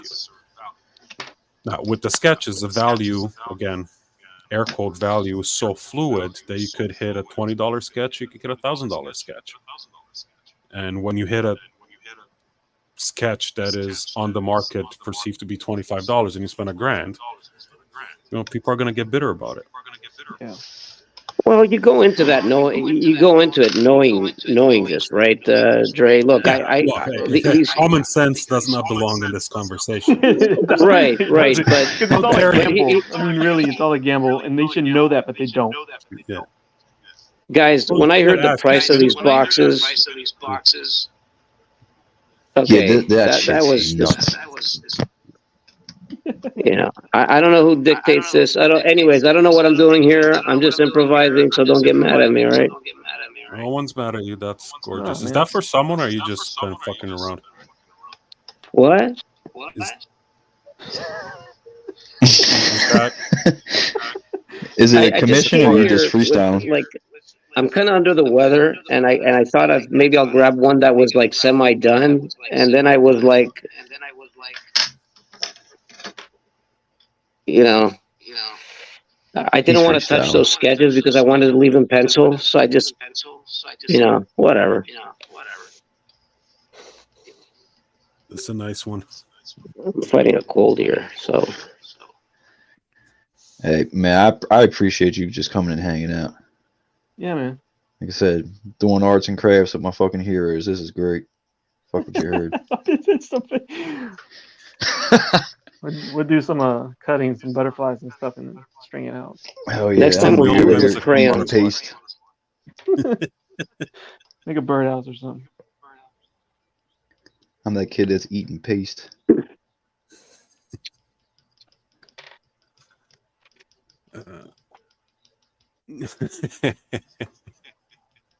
Yeah, Brian in the comments said if you need his address, just let him know. Who, Brian Ross? Yeah. Can't remember. Has he gotten something from you? I don't know. If he, I'm gonna go through again real quick and do everybody full screen just to show Oh shit, that's progress. nice, man. oh man, I'm gonna start sending them to you to just put the colors in, man. Dude, I love that. I was talking earlier. I was afraid of colors, and I that's my most complimented thing when I do draw. Granted, I still have a lot more to do to this. It's all about layers, man. It's all about layers. One step at a time. It's looking cool though. I like it.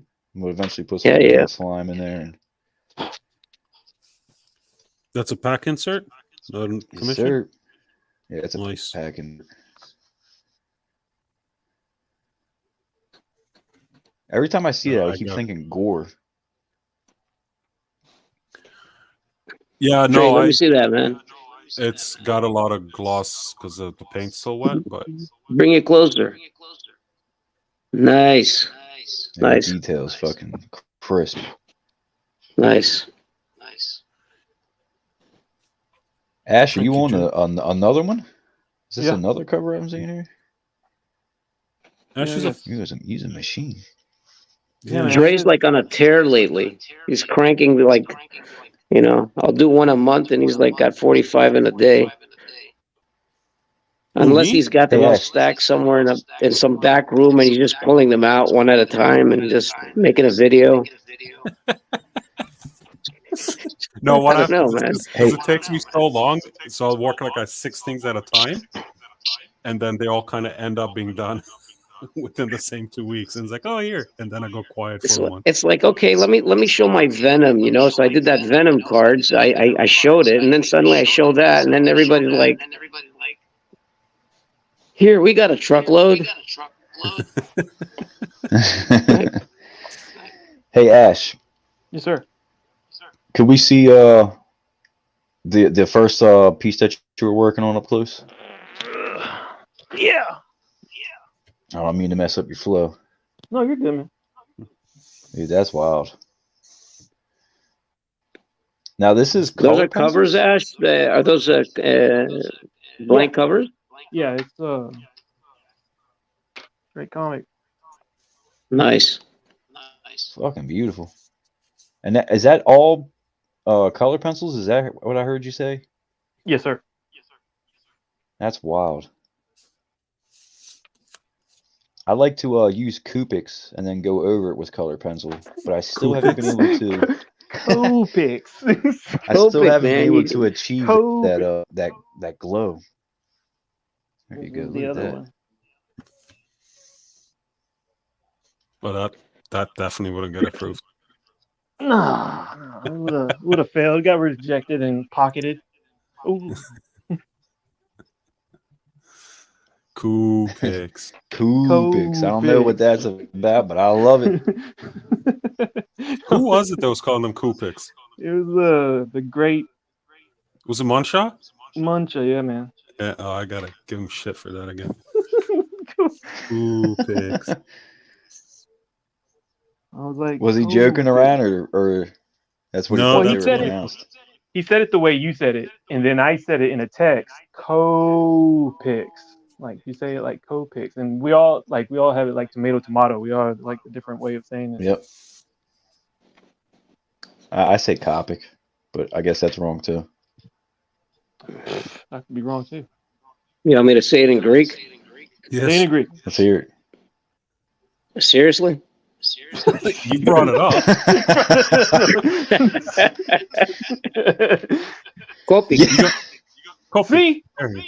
No, Copic. Copic. I like that, Dude, man. That's all I'll Nathan's say calling out Jake right here. Dude, shout out to Jake for that wife swapping. Twice swapping shit. Dude, Demetrius, are you I going to just color got. that, or I is that just. thing? What? Are you going to color that? Not now, man. No, not necessarily now. Tomorrow. What time is it? It's hold on. Yeah, that's a good question. I don't give a It's almost damn 5 what here. time it is. 4:45. 9:46 for me. Yeah. But yeah, talking shop like Ash. So pretty much everything's colored in with all the marks. As far as I'm concerned, it's all done. And now I'll go back and just highlight with color pencil, and then Cool. re-outline everything. But Yeah. like the way you do it, I see a lot of other people do it too, man. Like I can't get that effect. Well, That saturation. Like it almost like his almost looks like paint. Like it's paint. It doesn't look like color pencil. are you talking about like highlights? Yeah, like all of it just all the way together. Well, then It my looks last like step, they look. it would be paint. Like I would go back, like if I wanted to make something brighter, I would go over it with paint. Huh. Yeah, because once you get to a certain foundation, it'll start to be dull, and you can't get what you want. I need to put my work glasses on now because I can't see what I'm doing. But exactly, that's what it is sometimes I feel like it starts to dull out. It doesn't that pop, that punch. Marker. I always thought you were just strictly paint all the way through. No, nah, man.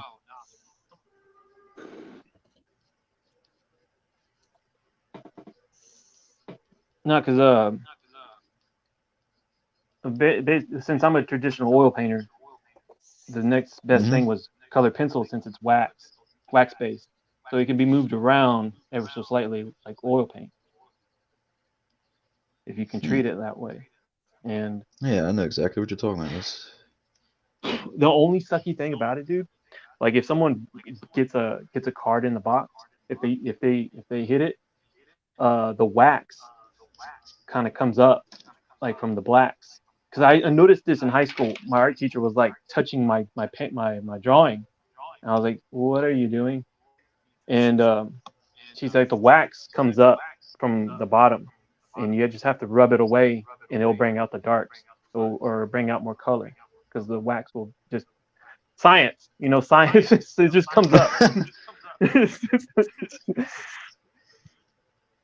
I was like, That's So you pretty need "Oh." to interesting. seal your shit, man. I've been wanting to do that, but I'm scared. For example, here's a good one. Oh man, I just dropped one. Here, Let's see if I can let get me it. pull Man, you this up. is hard. Yeah, that literally looks like fucking paint to me. So bravo. Okay, so like these little blacks right here, like I'll just Yeah. wipe it away, and it'll become more blacker. Because I'm just Huh. wiping away the wax that's built up, that comes up from the bottom. Like this right But you're here, put you'll see like little brown parts, and it'll just wipe it away. It'll but look a you're lot putting better. but you're putting the grease from your fingers on there though. No, man, I'll wipe it away. That's what I'll wipe it away. the people are paying for. Yeah, see that I little part, I saw it from an angle, and I just wiped it away, and it looks a lot better. Right. Yeah. do you use one of these erasers at all? Yeah, sometimes. These things are killer. They don't dilute the ink at all. It doesn't pull the ink out, which is awesome. But like, I don't know if you guys noticed, but Dimitri, I like tools as well, and this is my Copic air can, but it leaves a like almost kind of sticky, and it'll eventually dry. But I found that Yeah. if you take one of So these, you put the marker in that, it's like almost functions like an airbrush. Yeah, it's a Copic yeah, it's an airbrush. airbrush. Wow. Oh. So You want to see? here, You I'll want show you. here? I'll show you guys. I brought a You couple of put my it in like that. airbrushes here, thinking I was going to use them, but time didn't permit. Hold on, I'll show you. I'll show you some weird device. That actually is interesting, man. That might be something I might want to look into. They're pretty wild. There's an aftermarket adapter that you can use to attach that thing to a proper compressor, because those stupid Coolpick air cans are way overpriced. But you just They need are. the Coolpick. That's the only way I'm going to say this from now on. We You just just need the Coolpick. universally just change the name of Yes, it those works. markers. Yeah, that's it. You just need the gun, and then find the aftermarket adapter, and then you can attach it to a compressor. And Can you? Oh, so you can actually put a regular compressor on it. yeah, instead Uh-huh. of connecting it to a can of I'm, Chinese air. I'm gonna. Dude, that's what I used to use. I had to go to Hobby Lobby and get those cans. If I ever wanted to I spray got. paint something or spray blowgun or whatever crap, airbrush something, and I just go and get it. I'm like, dang it, I need another can. I got these off Here, of let me. Amazon. Here, I'm gonna Here, show you check out something real quick. my early 20th century airbrush. 1 second, Okay. I'll switch it up. But I really, Yeah. I don't know if it translates well, but I really like the way, like for backgrounds, it's fucking awesome. There's good contrast on that. It looks good. Pretty much. I'm looking at it in camera, looking at it in person. It's not translating, but in person, it's got that nice Gradient. It's got that. Yeah. It's It looks pretty good, man. Yeah, the gradient looks good. Oh, you're So- right, Dimitri. Yeah, you Oh, see this this? thing. All right, this thing was Yeah. designed in 1908, I think. Okay, Whoa. the technology is from late 1800s. So there's a turbine in here, and the needle goes right here. There's a little handle right there. I don't know, you can't see it, but it actually pulsates the needle like a tattoo gun. And then there's this jet thing right here that blows air right through, right here. And as the needle pulsates and comes in and out, it basically sprays it. This is a lot of people don't like this. I believe a few committed probably suicide trying to get it to work, but I know a few that threw it out the window. But the thing is, it needs a lot of adjusting, but once you get it done, the detail that can achieve with this thing here is they don't make them anymore. By the way, I think they stopped making them about 15 years ago. Yeah, that's a It whole was nother world. designed by And some machinist, some Norwegian guy. They're called Pache.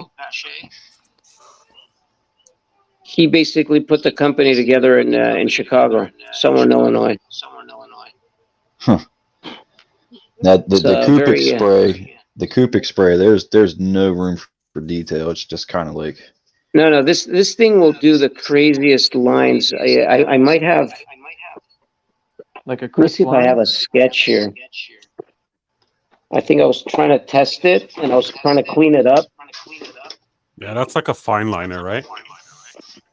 Well, because you showed me something when you showed me that contraption.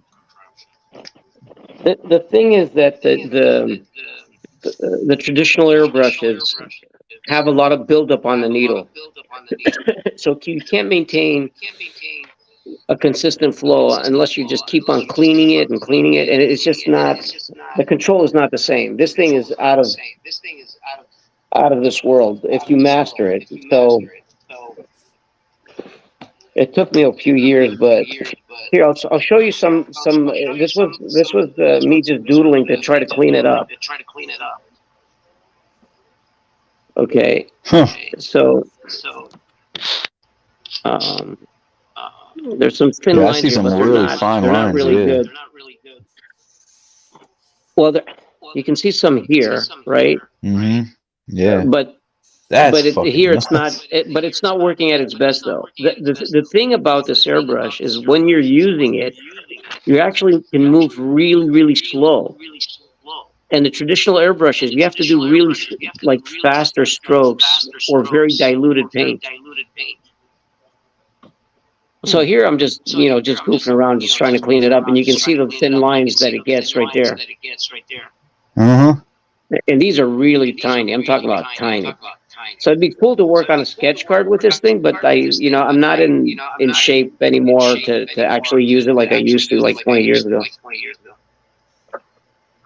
That seems like But a nightmare to try and control. Well, but I'm still thinking of using it. Let's say if I use it on the card, right? I can use it to do some really funky gradients, like you see on this thing. And this was just a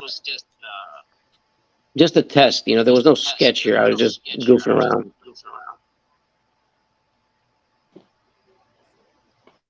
Yeah, that's nuts. You can find them on eBay. I wouldn't even know where to start with that thing. Something that seems very precise. I'm gonna would try to probably make a jack video up the one of drawings these real days. quick. I'll send it over to you. You'll see.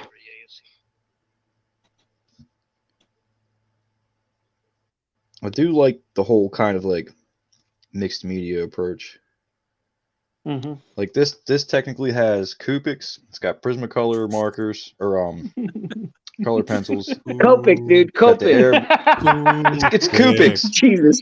It's forever. Got the Copic. airbrush. I got the splatter. Like I'd like to try to add and incorporate stuff and not just be just flat out alcohol markers because. Well, that's a good thing because you're experimenting and you'll eventually land into what works best for you. One mistake I did when I started, I was trying to basically achieve the best technique possible in airbrush. And I definitely got right up there, but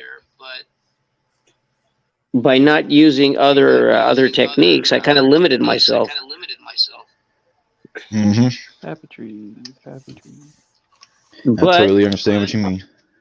but on the other hand, that's what kind of gave the Marvel Masterpiece art that I did kind of a unique look.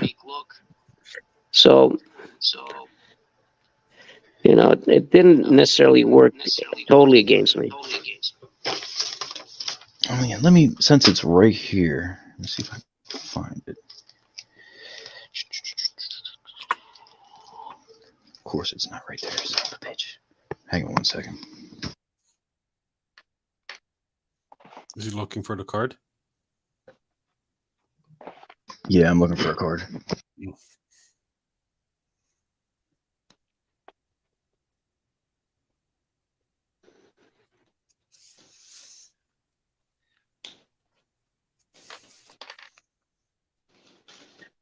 God damn, guys, shut the fuck up. Y'all talking too much. Use your inside voice. Oh, there it is. I got one of those floating around somewhere. So this Dimitri, this is one of my all-time favorite cards. Check this out, though. I got the one cropped off the promo sheet. Oh, I just clicked the thing. No. I do want one of them promo clippings. Let's go to you since yours is like not shiny. Yeah, because these are the actual colors. I mean, Wow, that's totally different. well, it's kind of dark Wow, here. totally Hold on. Let me turn on the light on this one. I feel like I've always been able to tell that there's airbrush going on in the background, but is Venom himself, is he also airbrushed? The whole thing is airbrush. That's incredible. That's a totally different Yes, card. So totally it's wild. different. Yeah. And isn't your actual drawing mirrored? Like he's facing the other direction? Or is that another card? Yeah. Tell the But, guy my Instagram there. Somebody said True Blue Collectibles. Just type my name on Instagram. I'll send them to you, Nathan. But yeah, just how do you pronounce your last name? Because since I was a kid, I always said Patelis. That's it. You got it. Holy fuck. Copic. Yeah. Patelis. No, that's cool. No, this right here, man. This right is here is the fucking one that did the legendary. job, man. This one here. Yes, man, I love that Yeah. card, dude. That's the one that got me the gig. That's This so was actually awesome. drawn for a collector in Chicago. It was painted, actually. It was a 22 by 30 painting. Damn. I can't, I don't have the light on the, yeah, there you How go. does that It's a feel huge to card. see something that you did become like a Yeah. mass-produced trading card? That's got to Yeah, be man. Because wild. Well, I've seen that when I was a kid, man. I love that one. I was at the, there was some trade show going on in New York. I can't remember. It was kind of a dive. It must have been 93, maybe May, Uh-huh. at a hotel. And it's kind of a long story, so I'm not gonna go into full detail. But Bill James came by, and he was also the later on president of Marvel. Mm-hmm. And they saw this piece, and they asked me, if they asked me to if I can buy the rights for this. And then they offered me if I was interested in doing a series of paintings. So that's how that came about. That's got to be fucking awesome. Like Yeah, doing sketch cards is great, but doing something that's a part of a set that like Ash was saying, I'm sure Dre can relate as well. Like we grew up with these images that you did. It's not like it was a one-on-one sketch card that we'll never fucking see. Like we grew up with these. Well, to be honest, I didn't even know the magnitude of this thing back then. Wow. I was way younger than what you guys are now, so my mindset was somewhere else. It's true. Understandable. I'm pretty sure, just like us, our mindset will be different later on. Mm-hmm. My mindset with all this has changed so much from like when I first started in 2017 till now. That's for damn true. Well, you grow with the situations.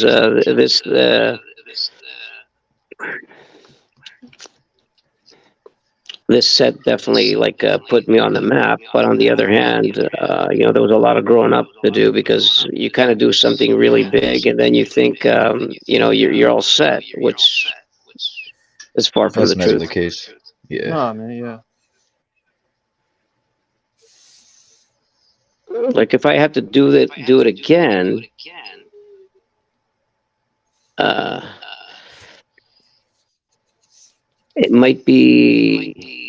it could be harder because I'm more critical about what I output now. I would have to basically reset myself. I feel like I've become less critical. I feel like I've got a little bit more faith in myself with what I'm trying to achieve. I might not be getting that visceral anger coming through that I see in my brain, but I can still look at stuff and feel happy with it. My first set is like painful to look at, man. It's fucking painful to look at. Well, I had several duds in the masterpieces. There's pieces that I'm not crazy about, but it was mostly my fault because I kind of basically fell behind. So at one point at the end, I did 6 paintings in 2 days, and they're kind of a mess. Oh yeah. Yeah, they're not. It's a good thing it's a good thing they were printed in a card size. Well, you got to be honest about it. I mean, like it's. Absolutely. They can't all be bangers, right? Especially on a deadline. This is true. Well, it was my fault. It kind of miscalculated, and they just. I think it was a time that they just pulled the plug. They just wanted to get done.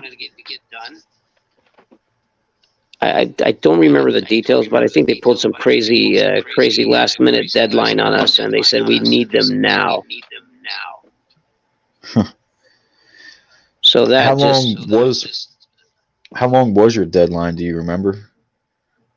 I don't know. I think we had a year or something like that.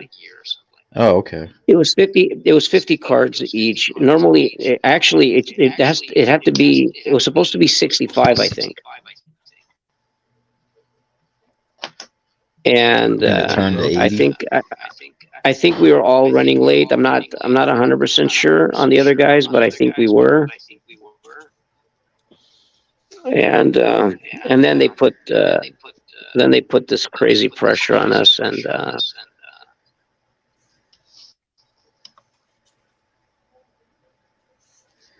yeah, the pieces that I did, and I'm not joking, guys. It was 6 in 2 days. It was Thor,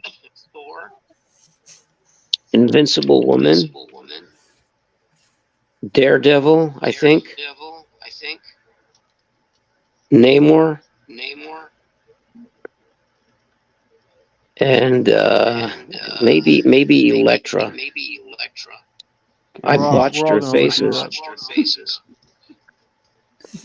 Oh no, I like it was 6 paintings in 2 days. That's crazy, man. yeah, but that's awesome. That's awesome. Shoot, man, that's 6. That's a lot, dude. In That's 2 rock and roll. days. Yeah, man. It's like fastest I've ever done was that day, I think. Well, airbrush helps. The most I've ever done was 2 sketch covers in one weekend, and they both came out pretty good. But it's rare to for me to crank stuff out quickly. Go ahead, sorry. Good. Well, I was just saying it's rare to do like 2 full color sketch covers in one weekend and have them both look good. Well, the thing is with these is that they all needed an extra day. That's like each one of them. Mm-hmm. And I would have definitely, kind of brought them together. Maybe not perfect, but definitely not what they ended up being. Well, Did you ever go back? Hindsight is 2020. No. Those never touch any of that. They're all sold too. Because I think I saw in an interview, Dan Dos Santos was saying that he's not selling some of the originals from MM22 yet because he wants to go back and add the blood, add some more grit, some stuff that he couldn't do, and then he's going to sell them. So I was just wondering if that was a common practice. I myself have definitely done that before. I've only digitally touched up some.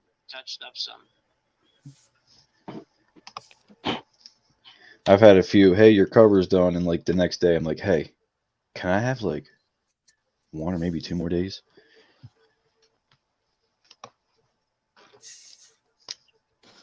I also, the longer I have these cards sitting in front of me, the more susceptible I am to like, well, this looks a little. Let me touch this. Let me put another layer on that. Let me do this. I was the same way with music. Like, yeah, that whole song sounds good, but this one snare hit. The Coupix spray. Joseph, man, you got. We're gonna be bugging you with this forever. What? Coupix? Yeah, you Coupix. The Coupix. Or what did you say? Coupix? Kabik? Yeah, say it like a Russian.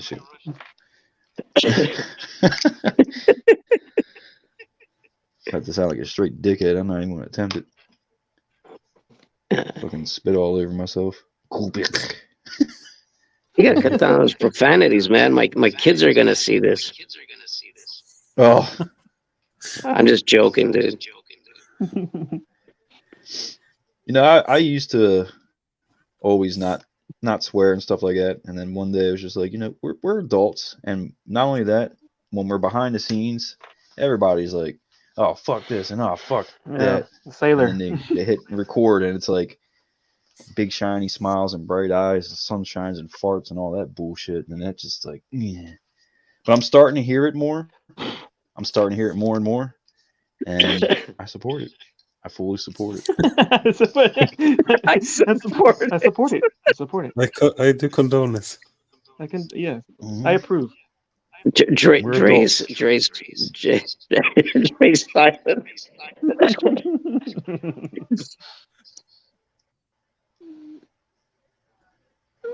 Okay, Yeah. normally I need to like finish this in private so people don't see me like screwing up, right?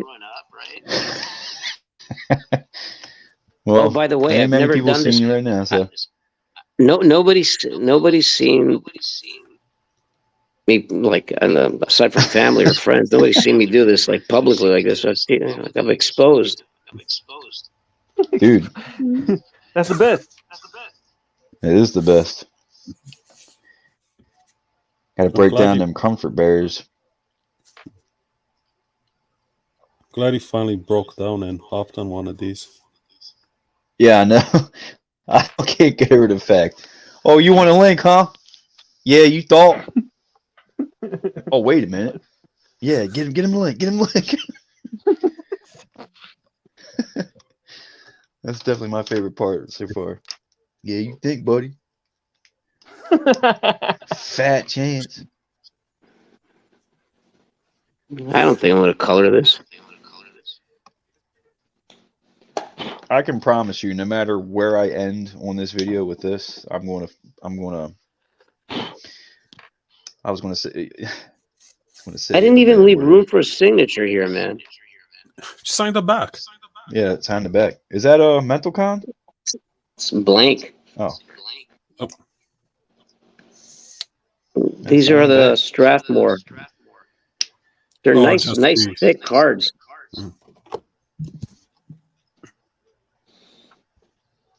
But you know what? Maybe I should just basically scan this and then print it on the card again and then color it. And then you could sell both of Would them. you guys? Yeah, let me ask you guys. Go ahead, Dre. And sell both of them. I did that for one of the Mental Con auctions.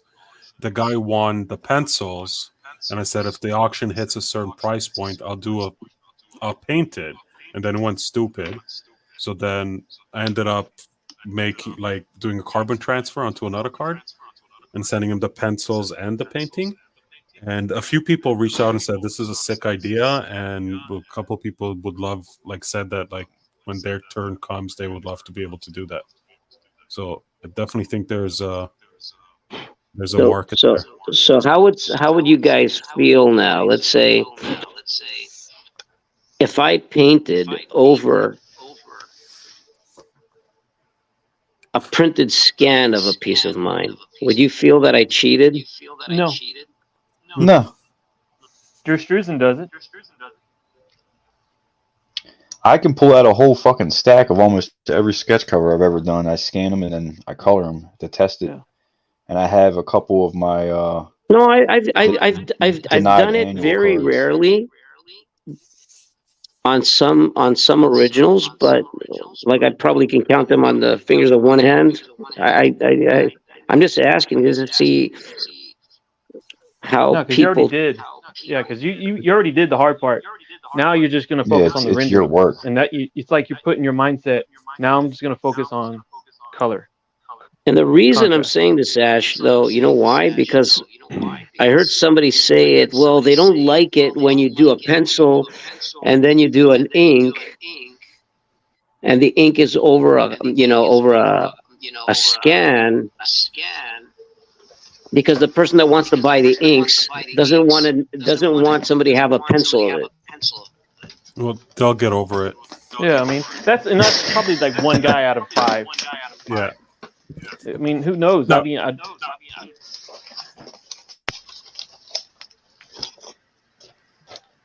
whatever gets the job done. As long as you get to the I was finish about to say line, somebody just you're cut. good.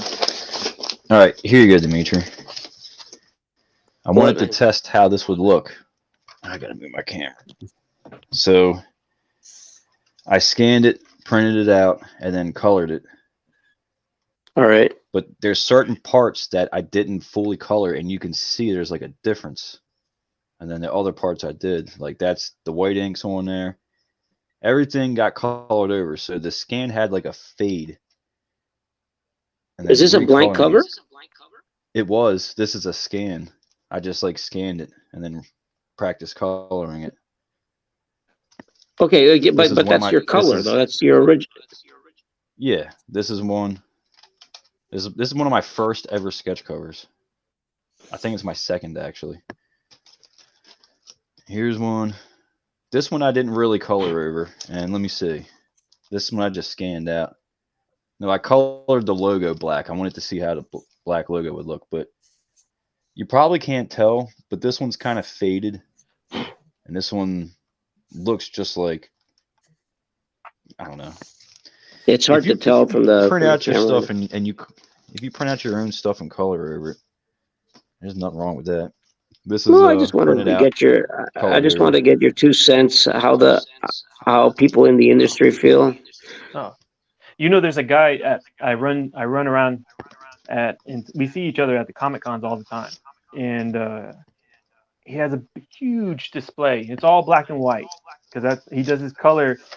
I mean, he doesn't include color. He does all his work in black and white, and then he prints it out. But he prints it out on his paper where you can color on the paper and they accept the color. So at cons, he'll have it all printed out. He has the originals, but on his prints, he'll charge whatever extra for, like, hey, you want me to color in the eye? You want me to color in the hair? So he'll spend all day just coloring on top of his print. Well, that's an interesting approach because he does give them something unique. So you see these little mistakes here?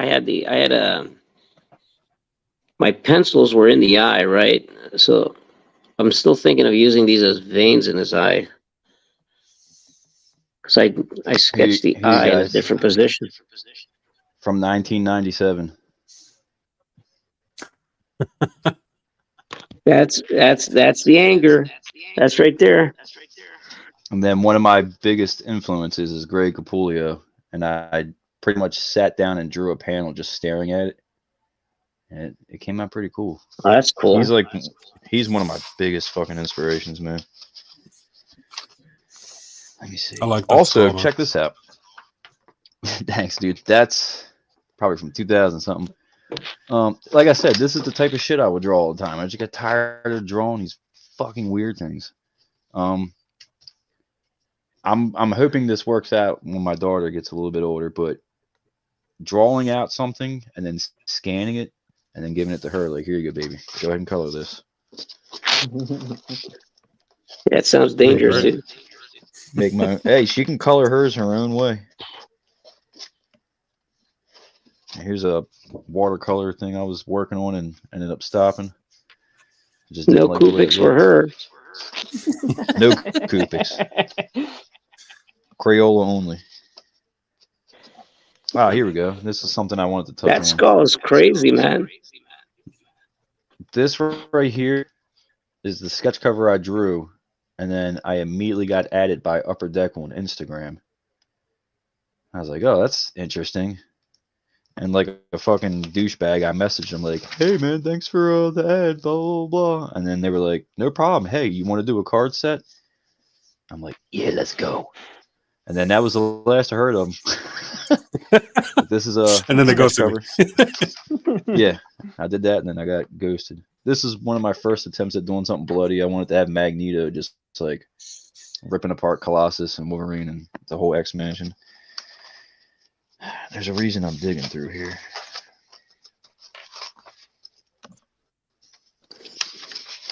Oh, here we go. Here's another one from, I'd say probably around 1997.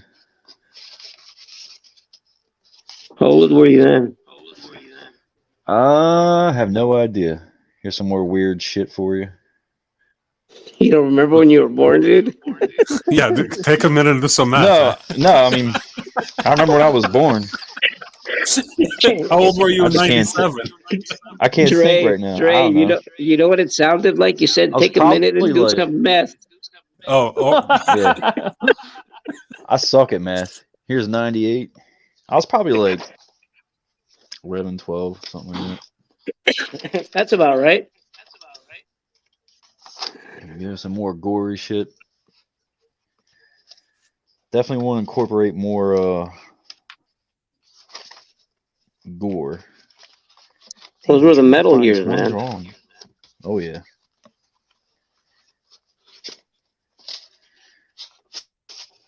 The shark Most tattoo normal, design that I did in most normal kids 2006. went through that phase, man. Yeah, I'm still going through that phase. What the fuck? Oh, here's an example of fucking up a good drawing. This looks so good, and then I tried coloring it with a Sharpie, and the lines got all fat, and I lost all the fucking detail. I wish Well, back everybody then broke their you Sharpie. didn't have you didn't have your 0. What is Yeah, it? no.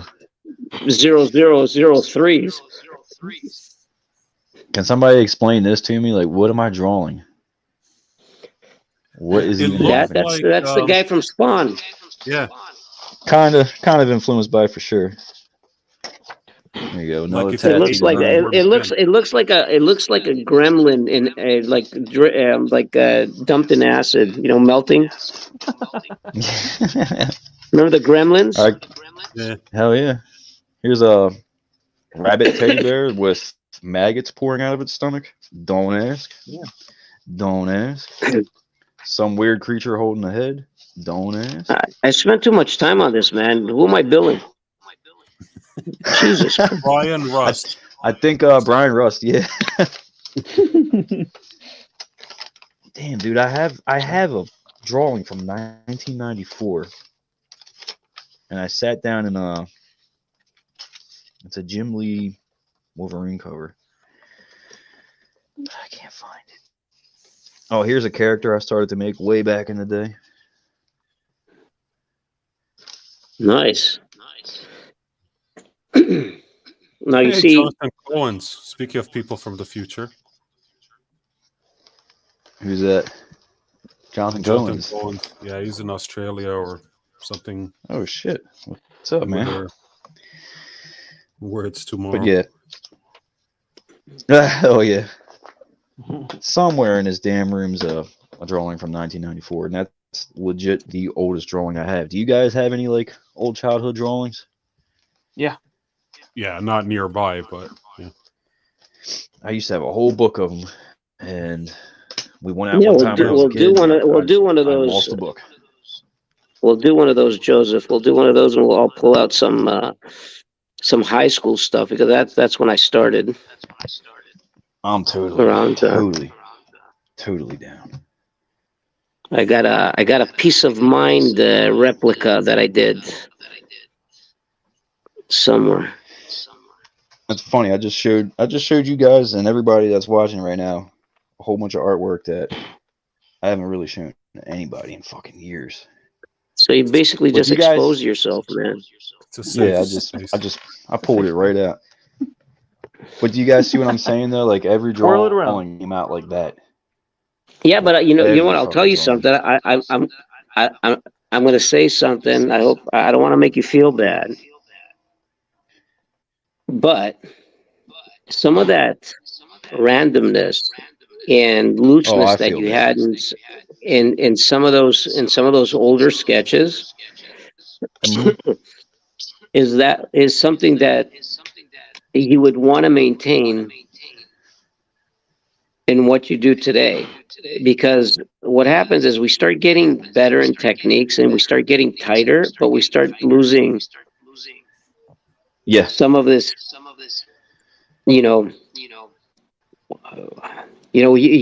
learn all these techniques, so you try to incorporate them and things start tightening up and they start getting flat again. You're putting detail all over the place. I definitely did lose that looseness.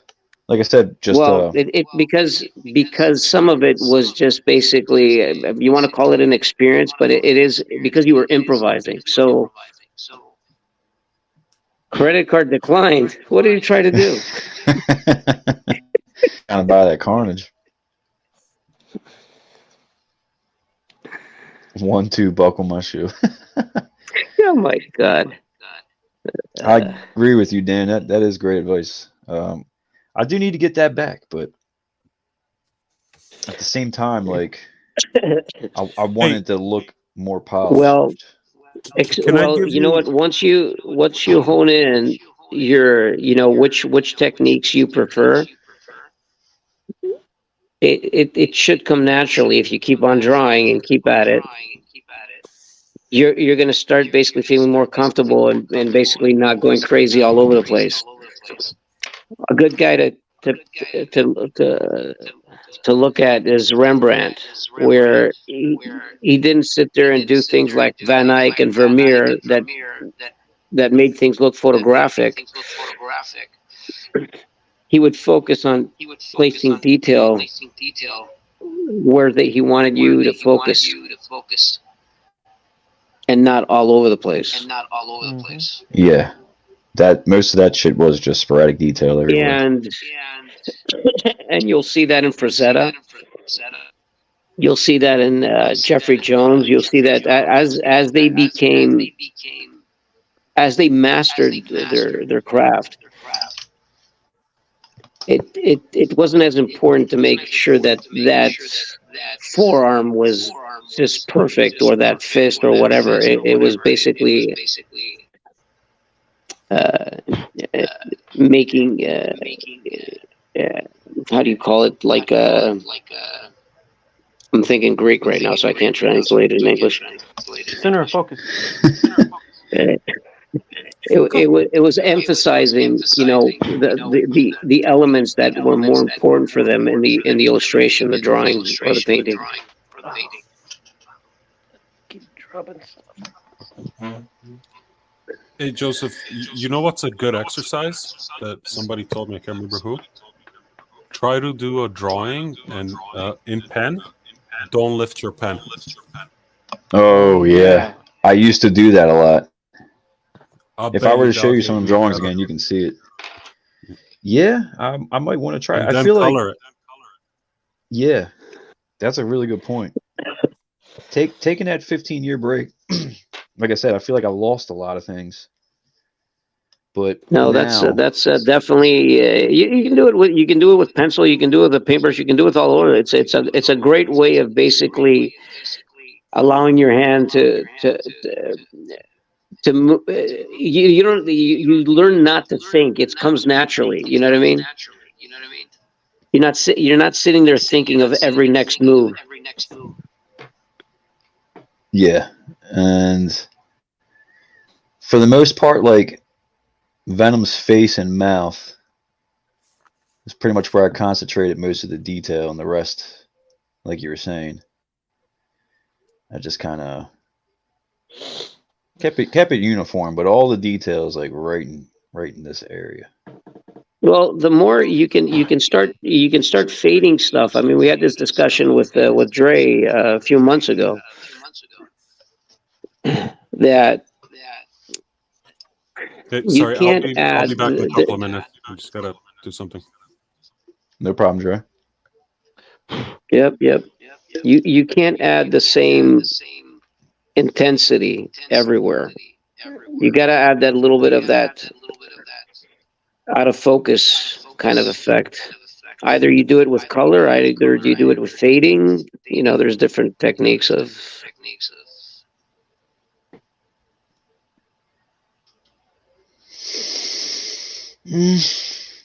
Fading I don't know where would this be is a little going. difficult. Let me see. I'm about to break out that one drawing again, just kind of look at it, because I don't really look at the old stuff that much.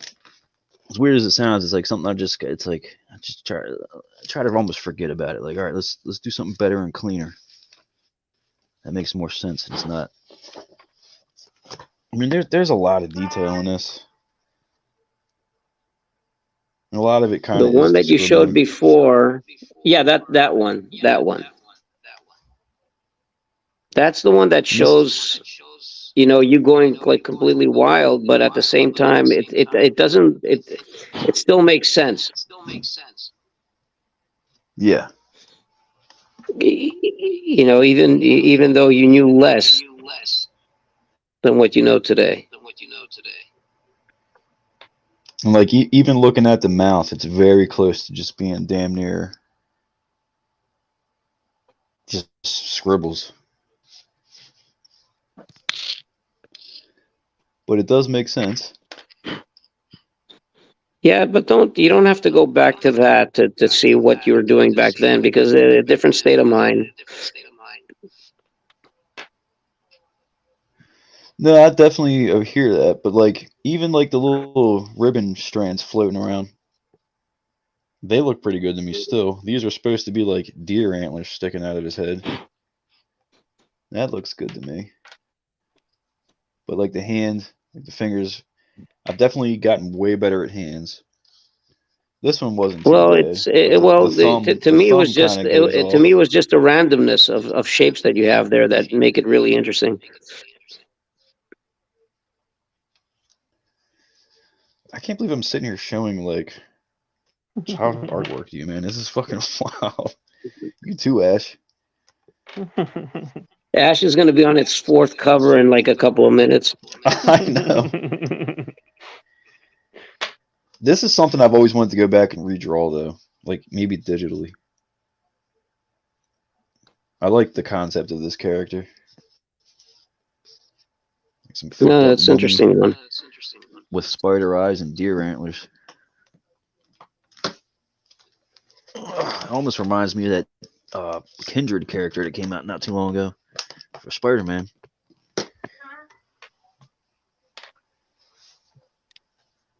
But yeah, it's maybe I should go back and just kind of study my old shit. That's like the longest I've looked at that, except for like in passing. I hope I didn't create a problem right now. I casted doubt. The Infinity Collector got his package today. Just need to open it. I guess he's talking Nathan, maybe? But also, thanks, man. Definitely appreciate it. This is really cool.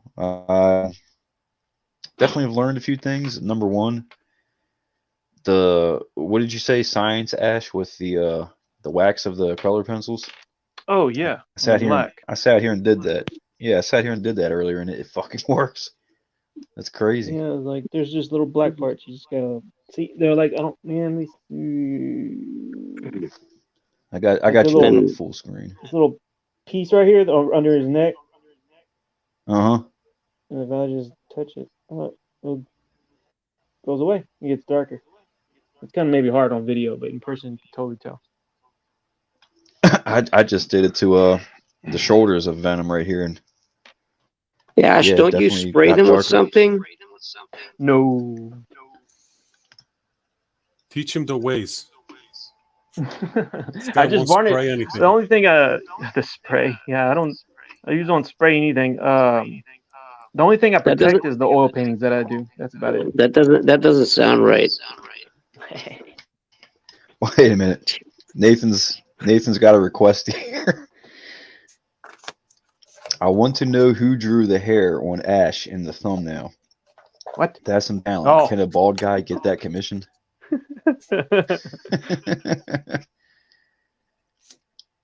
Jonathan says he's still fighting off koalas.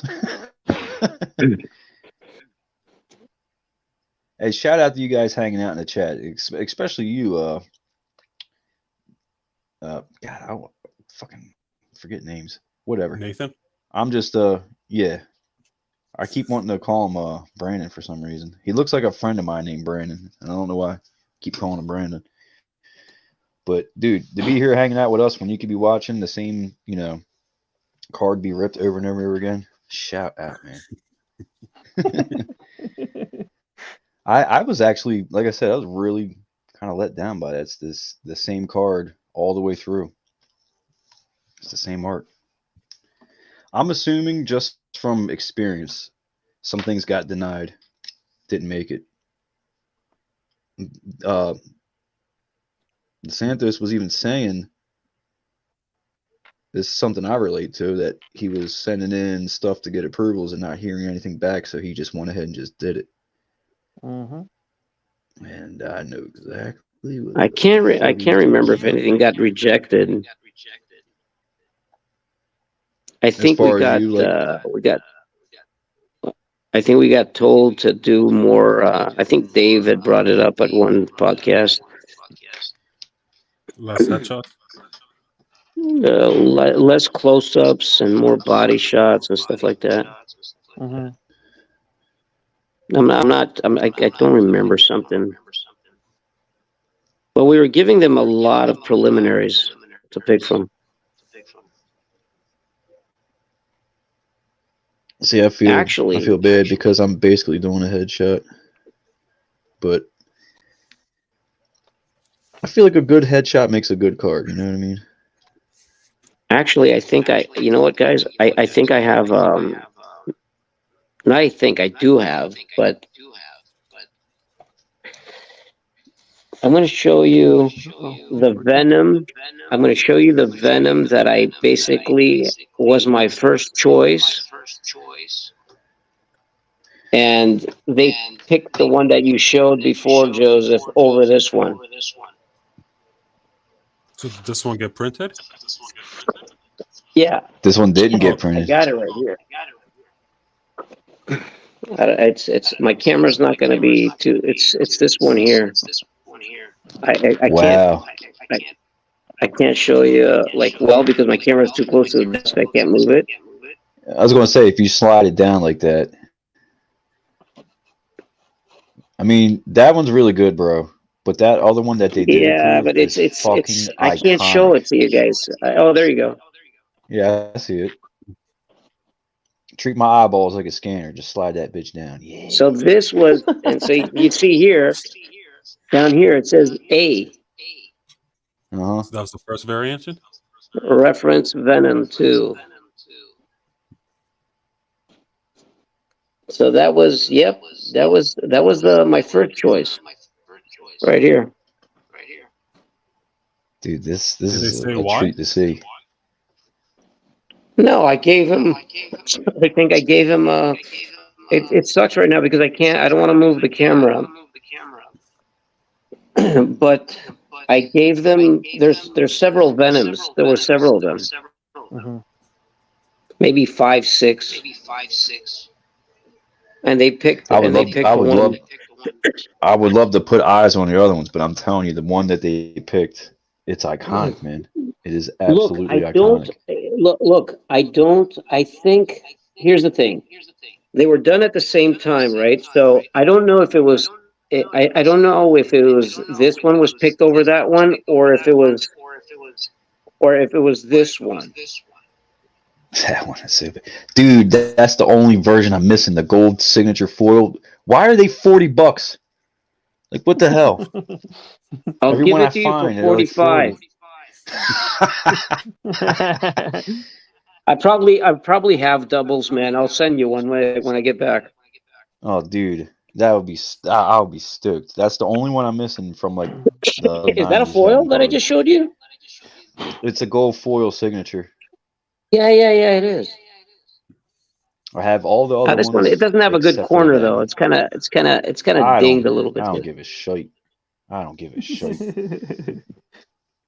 Here it is. Kinds of That's collectors. so awesome. Yeah, that's great. Man.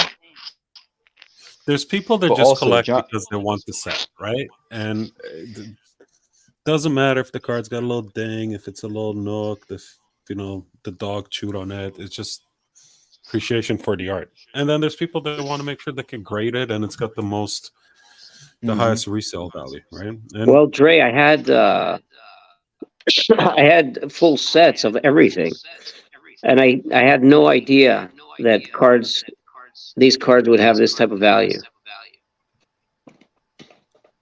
I Ryan was sent Rust. several sets, full sets. Ryan Rust, Wow. send me a picture. I got quite a few errors from back in the '90s of Venom and whatnot. But real quick, I just want to highlight this again because this is cool, man. I appreciate it, Jonathan. I definitely want to do this more. I'd like to get more artists on. Eventually, I got a couple actual comic book artists that I frequently chat with. I would like to try to get them on here, but I really want to do this more. Yeah, this is Half the not time common. that I'm Getting drawing, yeah, I was going to say half the time I'm drawing, I'm either listening to music or I'm listening to podcasts about trading cards anyway. So this is fucking awesome. Cool, man. I'm gonna have to pull the chute soon because I'm still an hour away from home. That's Oh. all good, and it's we've been going for almost 3 hours, so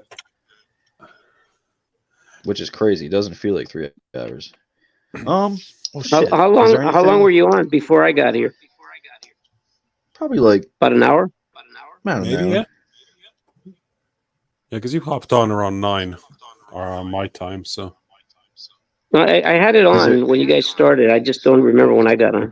it was probably All about like right, an hour or I'm two. gonna maybe I'll work on it more some other time. It's killer though, man. Don't let Rusty on. Don't let Rust on. Rusty. Brian Rust. Don't let him on. Uh-huh. No. He's not gonna be wearing any pants. Hey, if I I'm don't just see kidding. it, that's fine Rusty's by a me. good dude. You be doing Nah, windmills. if there's other sketch card artists in the comments here, hit me up, man. I definitely would like to do this more. Dre, I really appreciate all the time that you've given us, especially with you being away from home. Ash, you're the fucking man. You're over there killing it. I appreciate both you guys' time. And Dimitri, this is Thank you, a dude. absolute pleasure to sit here and draw with you.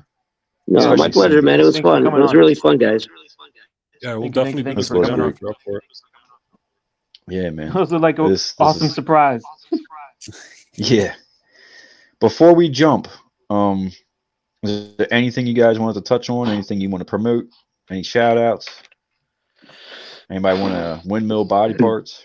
Whoa, yeah. Well, Don't just forget. just the Instagram page, I guess. Yeah, definitely.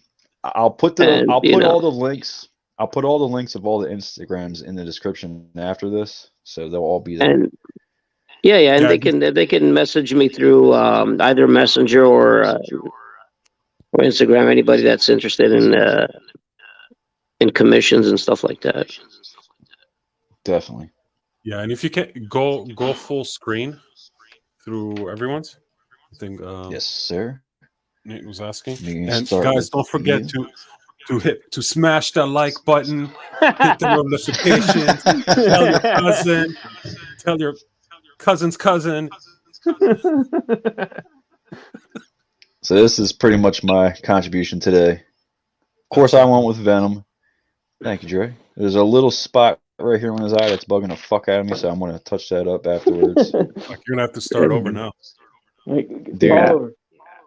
Paint it I black. sit here and stare at these things, and I'm like, whoop, that needs to be touched up. That Now that you little area pointed needs to that be out, filled in. Sticks out like a sore thumb, doesn't it? Jesus Christ. So yeah, there's that. I'm excited to turn the camera off and peel this off and actually look at it as a whole. What and we'll are go ahead and shoot over to Dre. how come you don't cover over the whole card? Oh, you pull an ash? What do you mean? Just forget the branding.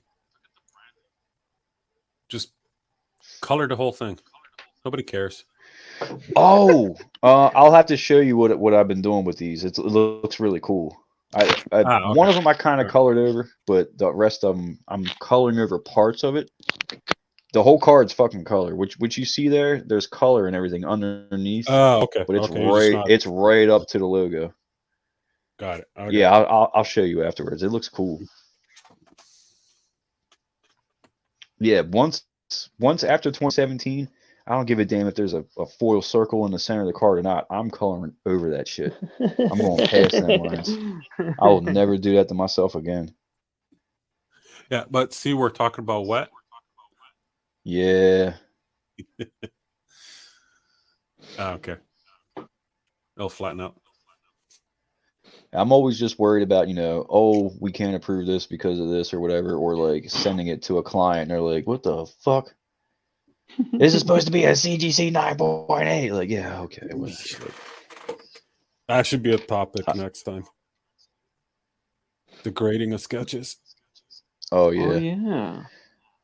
I think Munshaw was talking about it. Eminem Slim Shady, or one of you guys was talking about like it really hit home. Like with grading sketch cards, like, am I supposed to be a fucking grader now? Am I supposed to pay attention to this and that and this and that? And it was like, absolutely not. But damn, I know exactly what you're saying. Like, because doing sketch covers, I've heard you talk about it before, Ash. They wanted Yeah, that 'cause shit to be on point.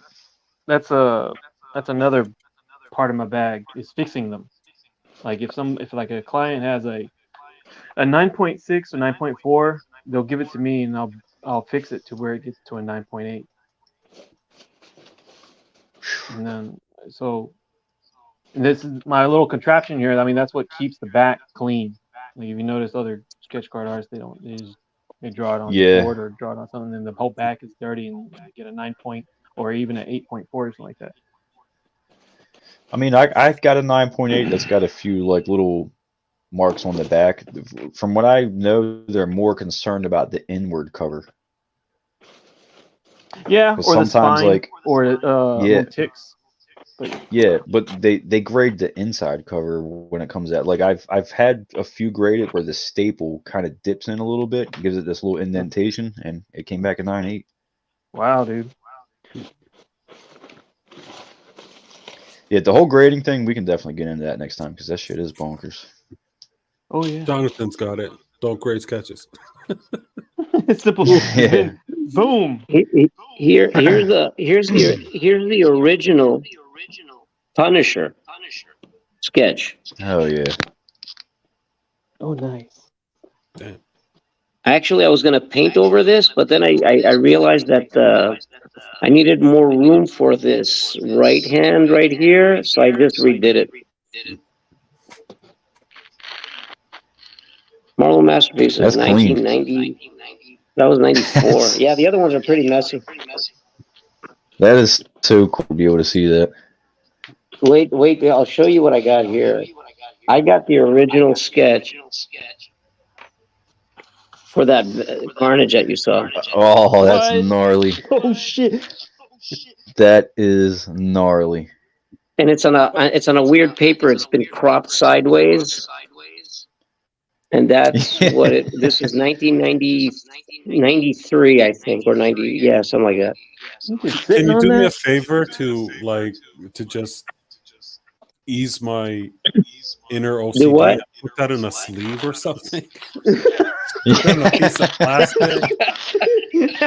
I'm starting to twitch over here. The eyeball is like twitching. Especially like So- that is a piece of history, man. That is a piece of You history. should have So- that frame, dude. Frame it. How much can I sell this for? How much do you Oh want for god it? damn. This is the one that got me the jobs right here. 4 digits for sure. Yeah. Yeah, you're in 4 digits on that. Easy. 4 or 5K? For sure. That's a And fucking piece of here's history. a messed up thing. Paint fell on it. It's all. Oh yeah, that's flavor, man. That's the thing nowadays, man. It's drawing and spill some coffee on it. I kept a few here. I got Scarlet Spider. Oh. That's awesome. Yeah, you guys, I did keep a few of these. Here, somebody in the groups has the original of this one, but this is the original sketch. Archangel. That's so awesome. Dan's asking if you have the original Ghost Rider canvas sketch. Did you keep that? I don't think so. For the longest time, I can- I did not know that Ghost Rider was you. Here's another one that got rejected. Another Spider-Man. Kind of looks a little foreshortened here because of the camera, but there's another one. Here's the Spider Carnage that got rejected because the other one was picked. Oh my What? god. That's awesome, That dude. one's badass. You got to frame all these, man. I don't get it. And here's another Spider-Man. This one became a commission for a friend actually at the end. That Spider Comics was gnarly. Oh, Yeah. here's another spider. There's another guy. Oh, here's a thing that got rejected, man. And well, I'm not going to call it rejected because in reality, It wasn't they approved. had to pick amongst several sketches, right? So here's the Beast. Like Beast. I like this from compared to the one they picked.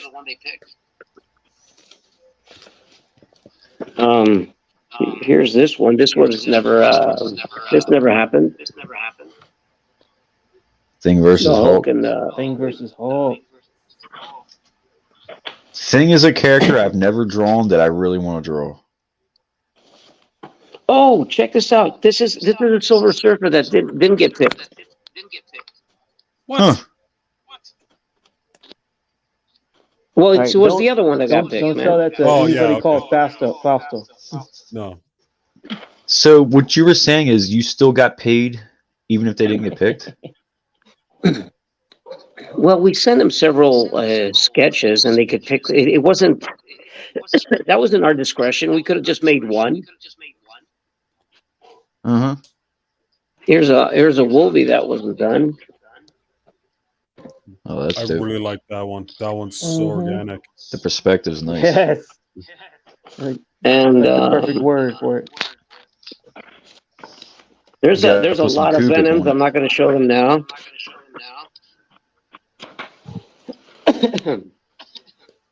You just showed off like a whole art gallery, man.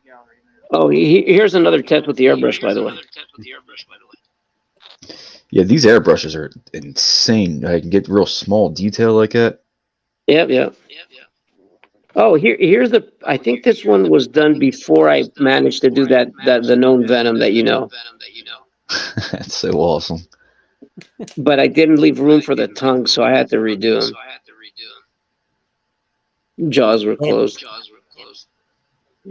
I like it with the jaws closed.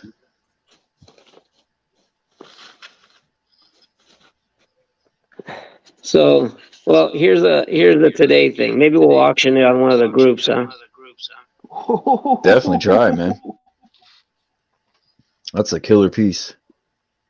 Yeah, I kind of, I didn't want to bring out. I figured might as well do one from scratch. That's fine. That's nasty. I appreciate it, man. I really appreciate you doing that. My pleasure, guys. It was good. It was cool. Wow. Yeah, I like I said, still my favorite part is giving you the the rundown. Oh, you want to join, huh? I can't get over that, dude. It's so funny.